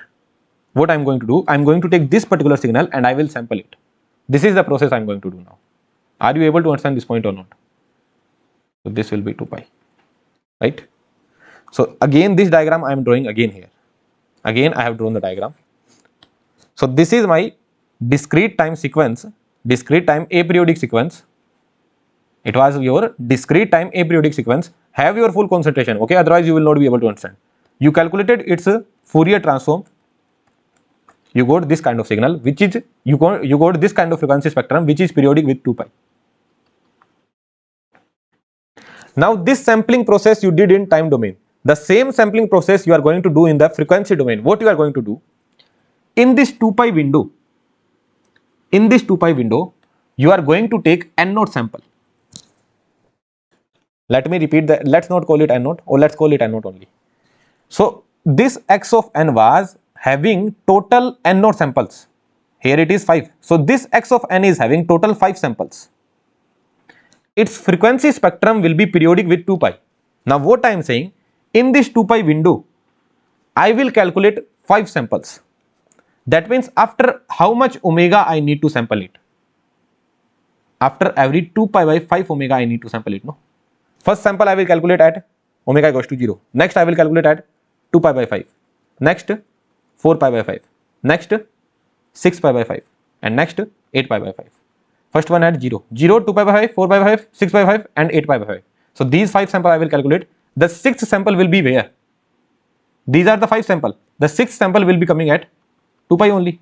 The 6th sample will be coming at 10 pi by 5, which is 2 pi only. Again, let me repeat the statement. X of n is having a Fourier transform. It is having this kind of frequency spectrum. Now I need to do the sampling in omega domain. That means in this 2 pi window, I am going to calculate 5 samples. Whatever the samples that we are having in x of n, I am going to calculate these 5 samples here. I am going to take 5 samples of x e to the power j omega. That means I need to sample after every 2 pi by 5. So can I write it down in this manner, that I am sampling after every 2 pi by n naught into k? Say yes or no. You are sampling after every 2 pi by this sample into k. Now it is not necessary that value of n naught has to be 5. It could be 10 as well. It could be 15 as well. It could be 20 as well. What I mean to say is that here you are having 5 samples only.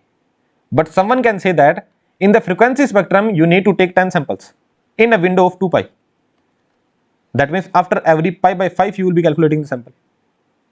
Pi by 5, 2 pi by 5, 3 pi by 5, 4 pi by 5, 6 pi by 5, 7 pi by 5, 8 pi by 5. In that manner you will be calculating the sample. But generally what happens, if x of n is having n samples, then in the frequency domain as well they will ask you to calculate n samples in the window of 2 pi. Is that clear to you? Right? So what kind of pattern you will be getting? What kind of pattern you will be getting? So you are calculating these samples. So first sample you will be calculating at 0. Next sample at 2 pi by 5. Or you can say 2 pi by n naught. Next sample at 4 pi by n naught. Next sample here it could be 0. It could be 0. Then another sample. In that manner you are calculating the sample. So in a window of 2 pi, at every 2 pi by n naught you are calculating the sample. So first sample you are getting at 0, then next sample at 2 pi by n naught, next sample at 4 pi by n naught, and so on. This is omega e only I will show. Okay. So in place of x e to the power j omega was there. In time domain, when I was doing the sampling, what I was doing, in place of t, what I am putting, t goes to nts. Ts value equals to 1 we are considering. So here also, in place of omega, what we are putting, 2 pi by n naught into k. That means at every omega equals to 2 pi by n naught into k we are sampling. First sample we are calculating at 2 pi by n naught, then 4 pi by n naught, then 6 pi by n naught, then 8 pi by n naught, then directly at 2 pi. Not taking the right gap. So first sample at 0, then 2 pi by n naught, 4 pi by n naught, 6 pi by n naught, 8 pi by n naught, and 10 pi by n naught. So this is how we are calculating the sample. Is that clear to you? So reaching from here to here, this process is known as calculating the DFT of x of n. Calculating the discrete Fourier transform of x of n. So this process we have done. In place of omega we have put 2 pi by n naught into k. Now I will be showing it by x of k. X of k. So what do we call? The discrete Fourier transform of x of k is, the discrete Fourier transform of x of n is x of k. Now this x of k you will be having the same, you will be having in the negative direction as well. Don't worry about the negative direction as well. Ditto similar thing you will be having in the negative direction for sure, right? So similarly all these things will be repeated. It will be completely repeated, right? Now when you calculate your IDFT, inverse discrete time Fourier transform, what I mean to say is that if you are having this particular thing, can you go from here to here? Yes. If I am having x of omega, can I go to x of t? What is the formula of x of t? 1 by 2 pi and x of omega minus infinity to infinity. In that manner I can go, right? If I am having this particular thing, can I go to x of n? Yes. If I am having this particular thing, can I go to here? Yes. Now if you are having this particular thing and now you calculate inverse discrete time Fourier transform, so you will go back here. If you go from here to here, what you are getting? This kind of sequence. But if you go from here to here, what you will get? What do you think? Here something I will be getting. Will this be periodic or aperiodic? Like will this thing and this thing will be same? Or something different would be there? Think about it. Put the pressure on your brain. Your frequency spectrum is discrete plus periodic. Your frequency spectrum is discrete plus periodic. That means your time domain representation, who is the friend of discrete? Periodic. Who is the friend of a periodic? Discrete. So this particular thing has to be periodic and discrete. Are you able to understand this point or not? Okay, let me add a page. Let me just conclude what we have done. I will just add a page. Okay, I am already having a page here. So I am just concluding what we have done, that we were having x of t. We sampled it.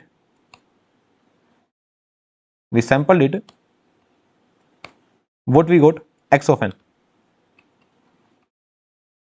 We sampled it at t equals to 1. With respect to this, we were having some x of omega. Here we were having this x of omega. From x of omega, not from x of omega, from here what we got? X e to the power j omega. This was aperiodic. This was aperiodic plus continuous. This was aperiodic plus continuous. This was aperiodic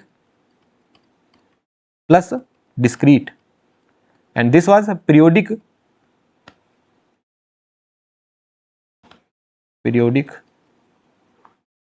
plus continuous.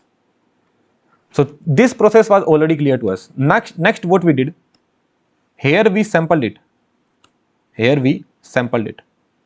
We sampled it with respect to omega, putting as 2 pi by n naught.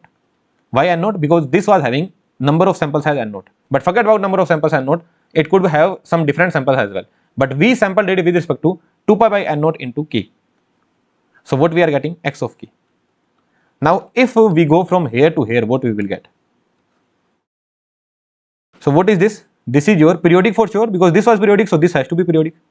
This was periodic for sure, but discrete. And do you remember DTFS? In DTFS, what we used to get? CK. It was discrete plus periodic. Discrete plus periodic. So here what kind of signal you are having? Discrete plus periodic only. So this signal will be discrete plus periodic. That means this x of n will just be keep on repeating. This x of n will just keep on be repeating. Let's just say your x of n was 1, 2, 3, 4, 5. 1, 2, 3, 4, 2. Let's just say this was your x of n. Number of samples are 5. Then you did this process and you got this particular thing, and now you are calculating its inverse. Then what will happen? 1, 2, 3, 4, 5. 1, 2, 3, 4, 5. 1, 2, 3, 4, 5, and so on. This will just keep on repeating. Here also 1, 2, 3, 4, 5, 1, 2, 3. Basically this will be 5, 4, 3, 2, 1. So basically this x of n, which was a aperiodic signal having n naught samples, now it has become a periodic signal with the time period of n naught.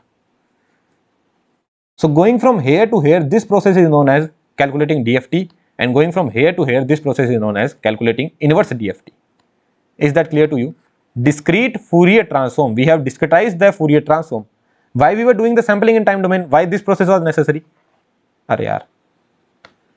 Why this process was necessary? Because a continuous time signal has a lot of information. If I say between 0 to 1 second, how many informations are there? You will say, sir, the information is there at 0 second, then 0.001 second, then 0.002 second, then 0.003 second. So a lot of information is there, and it is very tough to store this information, right? Also, the effect of noise can also come. So in continuous time, the biggest problem is storage and noise. That's why we do our analysis in discrete time. In practical life, you will do your analysis in discrete time, because between 0 to 1 second, how many samples are there? Only 2 samples are there. So you have to do your analysis only on 2 samples. Here infinite things are there, but here only 2 samples are there. So if you are able to do the analysis on 2 samples only, then it will take lesser storage, it will take lesser hard work, also it will not be susceptible to noise as well, like noise effect will also be lesser. So why do you go from continuous time to discrete time, or from continuous to discrete? No, not even time, in the frequency as well. In this particular thing, a lot of information is there, no? If I just take a window of 2 pi, so in this 2 pi window only, between 0 to omega c, everywhere there is some information. But if I make it discrete, then the number of information has reduced. So it will be easier to analyze here. This frequency spectrum will be much easier to analyze than this one. So that's why we did this process. But when we did it, and when we calculated the inverse, we just got to know one thing, that our x of n is periodic. No worries. If x of n is periodic, then there is no worries. If I need to do any operation, then I will only do the operation in one time period only. Basically, here I was having 5 samples. I did the sampling in the omega domain. What I got? My x of n is periodic with this n naught. So I know the value of n naught, no? That means I will do the operation for one time window only. This x bar of n is periodic. But from this x bar of n, can I get my x of n? For sure I can get. Like, what will be your x bar of n? X bar of n will be similar as x of n, but just periodic. Whatever that you are getting here, this particular thing will be repeated now. The same thing will be repeated. So this particular guy will be here, this thing will be here next. So all these things are repeated.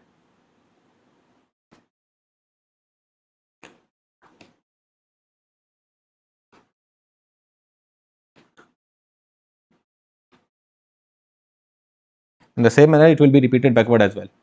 So this thing will be here,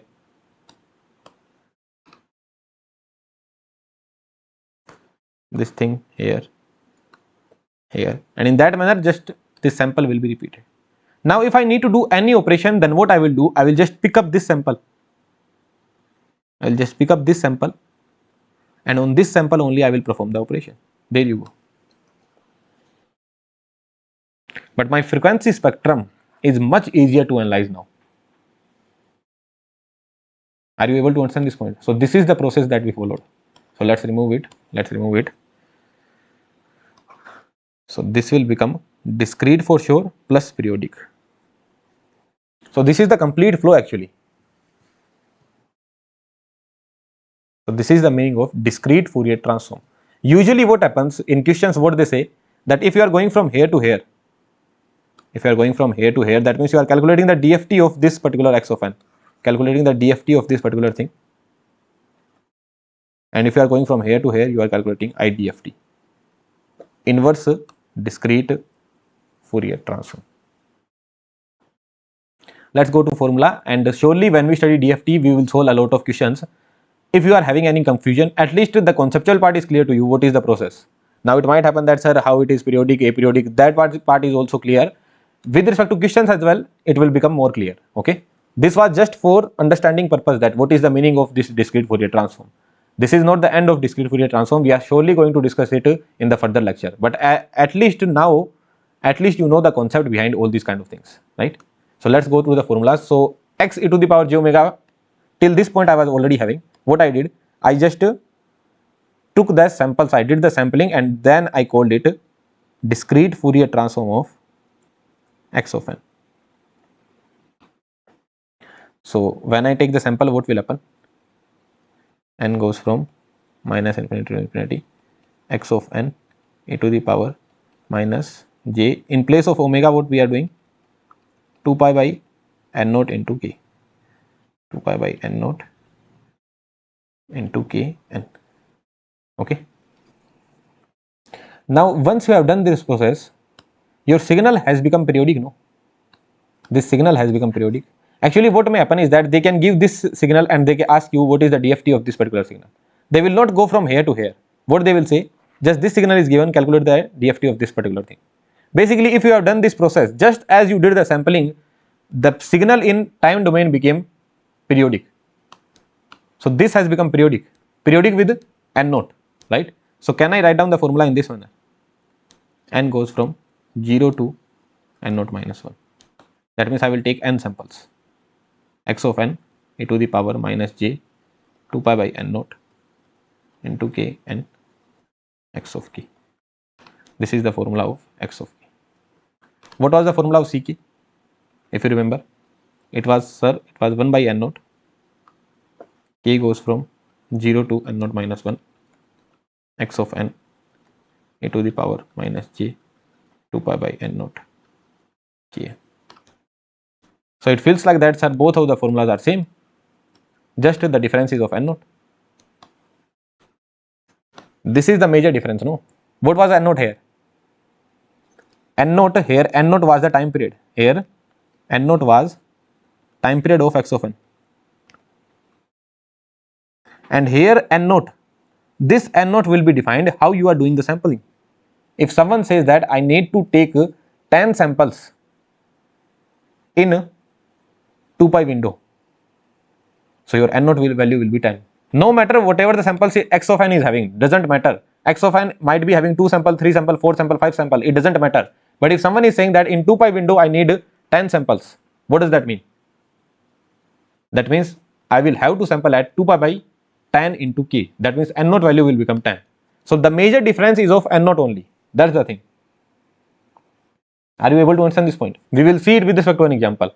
Okay. So this n naught and this n naught, there is a slight difference. Only a minute difference is there. Let's see the example. Your x of n is 1, 2. That's it. What is your x of n? This is your x of n. X of n at n equals to 0 it is 1, and at n equals to 1 it is 2. This is your x of n. That's it.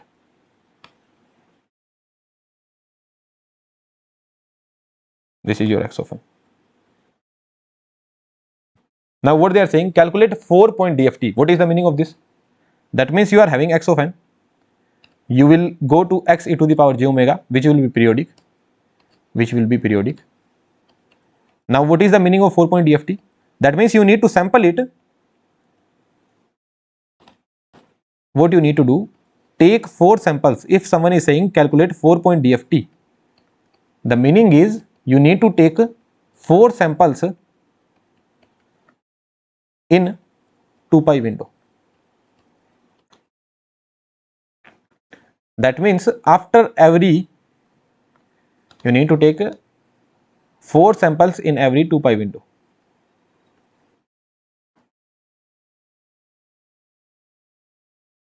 Right? That after every 2 pi by 4 into k you need to sample. So your omega should be replaced with pi by 2k. This we can call as x of k. Are you able to understand this point? Here we are having 2 samples only. But you need to calculate 4 samples in 2 pi window. Now from here, if you calculate your IDFT or ITDFT, if you go in the time domain now, this was your time domain, you went to frequency domain, in frequency domain you did the sampling. Now if you go back to time domain, then what kind of signal you will be getting here? Think about it. Here you will be getting some signal, no? What kind of signal you will be getting? If it is periodic with 4, basically it is kind of periodic with 4, x of k is periodic with 4. Can you say x of k will be periodic with 4? You just see this particular thing. Is this periodic? Yes. It will be periodic with n naught. This is x of k versus omega I am drawing. If you draw x of k versus k, then it will be periodic with n naught. Which n naught? This n naught. Are you able to understand this point? When you put k equals to n naught, what you will get? 2 pi. In 2 pi window, you were supposed to calculate n naught samples. That means with respect to frequency, it is 2 pi. but with respect to k it is n naught. So this x of k will be periodic with n naught, and when you go to the time domain, what will happen? This x of n will also be periodic with n naught only. So this x of n, when you go from here to here, this has to be periodic with n naught. Where is n naught? N naught is 4. So it has to be periodic with n naught equals to 4. That means it has to be periodic with 4. What does that mean? 1, 2, 2 samples are there. 0, 0. 1, 2, 0, 0. 0, 0, 2, 1. And in that manner it will keep on repeating. So this kind of x of n you will get. Are you able to understand this point? Basically from here to here, if you go in time domain, what will happen is that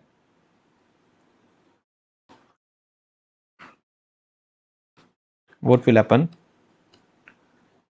1, 2, 0, 0. 1, 2, 0, 0. 1. Here it should be just periodic. So 1, 1, 2, 0, 0. In that manner it will just keep on repeating. 0, 1, 2, 3, then 4, 5. So this x of n was just a aperiodic sequence having 2 samples. I calculated its frequency representation. Surely it will be periodic with 2 pi, and that we will get. Now I am doing the sampling in omega domain. I am sampling in omega domain. That means in 2 pi I will try to get 4 samples in 2 pi window. That means after every pi by 2 I have to sample it. After every pi by 2 I have to sample it. So this x of k I will be getting, and when I go back to the time domain, what kind of thing I will be getting? This kind of a sequence I will be getting. Is that clear to you or not? Now the target is how to find this x of k. So that we will understand, that we will learn. Okay, surely we will learn that x of k in when we study DFT, but here only I can tell you, when we study DFT we will surely learn it. Okay, how to calculate this x of k, but from the basic understanding, what you can see, what is your x of n? X of n is delta n plus 2 delta of n minus 1. X of n is delta n plus 2 delta of n minus 1. Can you calculate its x e to the power j omega? As of now you don't know how to calculate it, but when we study discrete time Fourier transform, I will tell you that del of n will have Fourier transform of 1, and del of n minus 1 will have a Fourier transform of e to the power minus j omega. So similarly here it will have 1 plus 2 e to the power minus j omega. Now when you need to go from x e to the power j omega to x of k, what you need to do? You just put omega as 2 pi by n naught into k. That means omega should be put as pi by 2 into k. So what you are getting? X of k as 1 plus e to the power minus j pi by 2k. And you can surely see that it is periodic with 4. Just calculate the value of x of k plus 4. 1 plus e to the power minus j pi by 2k plus 4. So what you are getting? Pi by 2k plus 2 pi. Isn't it the same? Yes, it is surely periodic with 4. And when you go to its time domain, that will also be periodic with 4. That means here x of n will be repeating, but zero padding will be there. This is known as zero padding. So only 2 samples it was there, but I told you it is not necessary that you will sample it with respect to 2 only. You may sample it with respect to 4 as well, 5 as well, 6 as well. Any samples you can make. 4 point DFT, 5 point DFT, 8 point DFT, 12 point DFT, any point DFT you can calculate. Point DFT means 2 pi by n naught. They are just telling you the value of n naught. That means in 2 pi window, I need 4 samples. And when you come back to the time domain, this is what you will be getting. So this is the x of k you have got. This is the x of k you have got. Now in the examination, someone can ask you what is the value of x of 0. So what you will do? You will put 0 here. That will be 3. If someone can ask you what is the value of x of 1, what you will do? You will put 1 here. So you will get, this will be e to the power minus j pi by 2 is minus j. So you will get 1 minus 2j. If someone asks you what is the value of x of 2 here, what you will do? you will put 2, that will be minus 1, so 1 minus 2, it would be 1. If someone asks you what is the value of x of 3, so you will put 3 here. So minus 3 pi by 2 will be plus pi by 2, 2j. So these values you are getting. But is that it? No. Someone can ask you what is the value of x of 375. What you will do? You will divide it with 4. What I can do? 4, if I divide it with respect to 4. Why I am dividing by 4? Because I know that it is periodic, right? 0, 1, 2, 3. Then x of 4 will have the same value. X of 8 will also have the same value. Basically, this will be equals to x of 0, x of 4, x of 8, and so on. Similarly, here as well, this will be equals to x of 5, x of 9, and so on. X of 6, x of 10, and so on. X of 7, x of 11, and so on. So if someone asking you 375, that means I can divide by 4. Here if I divide 5 by 4, what I get? X of 1. 9 by 4, what is the remainder? 1. So x of 1. So similarly, 375 by 4, what is the remainder? 3. Remainder is, here the remainder is 3. So it will be equals to x of 3. So x of 3 is 1 plus 2j. All these things, all these calculation and everything we are going to study in DFT chapter. But just on the top level, I am telling that this is how the process is done. Although you will never calculate x of k in this manner. There is some matrix method. We will introduce Tweedle factor. With the help of that Tweedle factor, we are going to calculate DFT. But people usually mug up that, okay, this question is coming, this is how I will calculate the DFT. You don't even understand the meaning of DFT. You don't even understand the meaning of 4-point DFT. Just mug up, okay, 4-point DFT, n naught value is 4. Put down the value, put down the make the matrix, and blindly, just like a robot, start solving the problem. This is not how it should be done. You are an engineer, right? An engineer don't mug up the things. He understands the things and he makes something pretty good out of that. And this is what you need to do. You will surely able to solve the problem. I will, if in the examination they ask one question, we will solve 20 questions. That's my guarantee. Problem solving, everything I will build up. But my major requirement is, as a student, when I am teaching a concept, have the full concentration. Right? Problem solving and everything, that is a separate thing that we will surely do. But this kind of concept should surely be there. This kind of clarity should be there. Okay, so there is something called fast Fourier transform as well, FFT, fast Fourier transform. So what is this FFT? FFT is just another method to calculate DFT, just a faster method to calculate DFT. In DFT, there will be a lot of calculations. A lot of calculations will be involved. So there is an algorithm that is known as FFT. We have built up that particular algorithm that will help us to calculate DFT in a quicker manner. So that is known as FFT. So surely we will study about FFT as well. So here just I wanted to introduce, if someone asks you what is FFT, so it is just an algorithm to calculate DFT in an efficient and quick manner. That's it.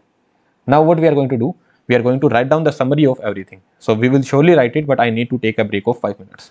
So we will write down the summary of everything that we have studied. Okay. Okay, then let's start. So Fourier series. So first let's write down for CTFS, continuous time Fourier series, how I can represent my x of t. So my x of t can be represented in terms of complex exponentials with the frequency of omega naught, 2 omega naught, 3 omega naught, and so on in the negative direction as well. And from here, what is the formula of C of n I will be getting? I know that here if I will be needing xt is periodic, yes, that means for one time window I need to take. Along with that, I will divide by t naught. If t is here, that means here also some negative sign would be there. I need C of n, that means I need the function of n. So I need to put the limit of t. So these are the formula of CTFS. What about the formula of DTFS? How I can represent my x of n? So x of n can be represented as complex exponential. Right? What will be the limit of k? Since ck is periodic, so it will go from 0 to n naught minus 1. Ck is periodic. Right? And from here, if I need to write down the formula of ck, then x of n, here I will put the integration or summation. Why is that so? because x of n is discrete. X of n is discrete, along with that it is periodic as well. So limit will go from 0 to n naught minus 1, and I need to divide by n naught. If n is there, so here also negative sign would be there. What is the value of omega naught? Omega naught is 2 pi by n naught. Here what is the value of omega naught? 2 pi by t naught, right? These formula we have written. Let's write down the formula for CTFT, continuous time Fourier transform. So how I can get my x of omega? So for getting x of omega, what you need to do, you take this x of t, since it is continuous, so integration is there, since it is aperiodic as well, so minus infinity to infinity, e to the power, since t is there, so j omega t, but t is there, so negative sign.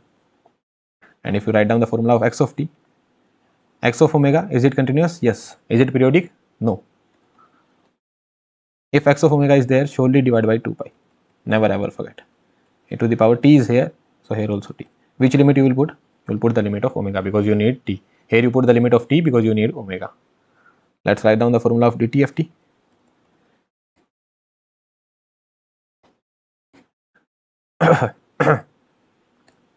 So what will be the formula of x e to the power j omega? So here x of n you need to write down. Since it is discrete, so summation would come. Is it periodic? No. So minus infinity to infinity. E to the power n is there, so j or minus omega naught n.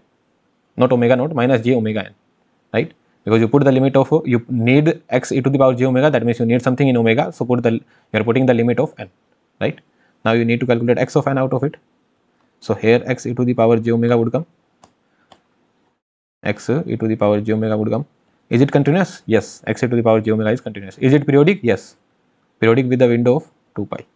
And if anything is there, omega is there in integration, so surely you divide by 2 pi. E to the power, here n is here, so negative sign will not come.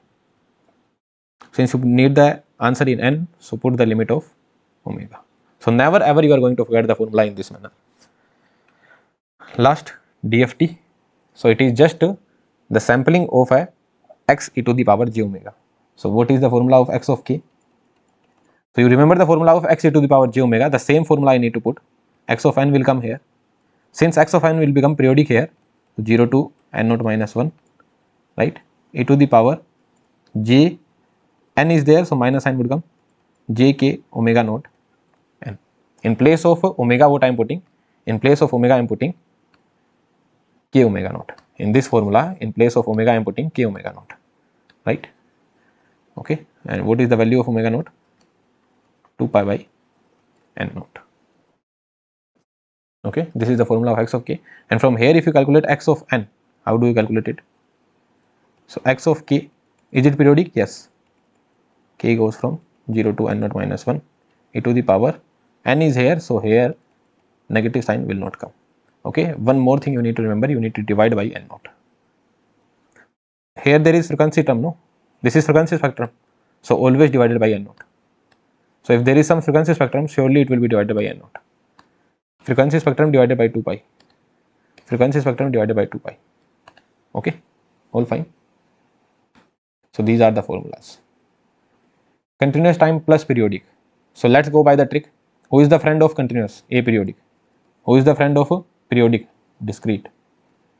Continuous is a friend of aperiodic, and discrete is a friend of periodic, and other friendship is also there. Continuous is a friend of aperiodic. Aperiodic is a friend of continuous. Discrete is a friend of periodic. Periodic is a friend of discrete. Discrete is a friend of periodic. Aperiodic is a friend of continuous. Not only the trick, you remember the concept as well. Let's take anything random. Discrete plus periodic. Discrete plus periodic, you need to go to DTFS. CK was periodic and discrete. Periodic and discrete. That's it. This is the complete summary of everything that we have studied, and I hope I have given enough respect to Sir Joseph Fourier. So this is for the love of electronics, not for the love of gate examination, but for the love of electronics, that all about whatever that we use in electronics from Sir Joseph Fourier, that we have understood, right? So Joseph Fourier was a physicist and mathematician. They gave everything We just understood what they have given, and whatever that they have given from their research in electronics, whatever that we use, that we have understood in this more than 3 hours of lecture. So I hope you enjoyed it. Share it with all the students. No matter you are doing BTech, MTech, PhD, anywhere, whatever the thing you are doing, if you are in touch with any electronic student, share it with them. Okay, not for the sake of examination, but for the sake of understanding that electronics is beautiful. Okay, surely electronics is very, very beautiful. What all are the use of all these things and everything that we study in comprehensive things, but here I wanted to tell you that what is the surface level, or what is the top level, and what is the basic scratch understanding of all these Fourier series, Fourier transform and discrete Fourier transform. Thank you very much. Happy learning.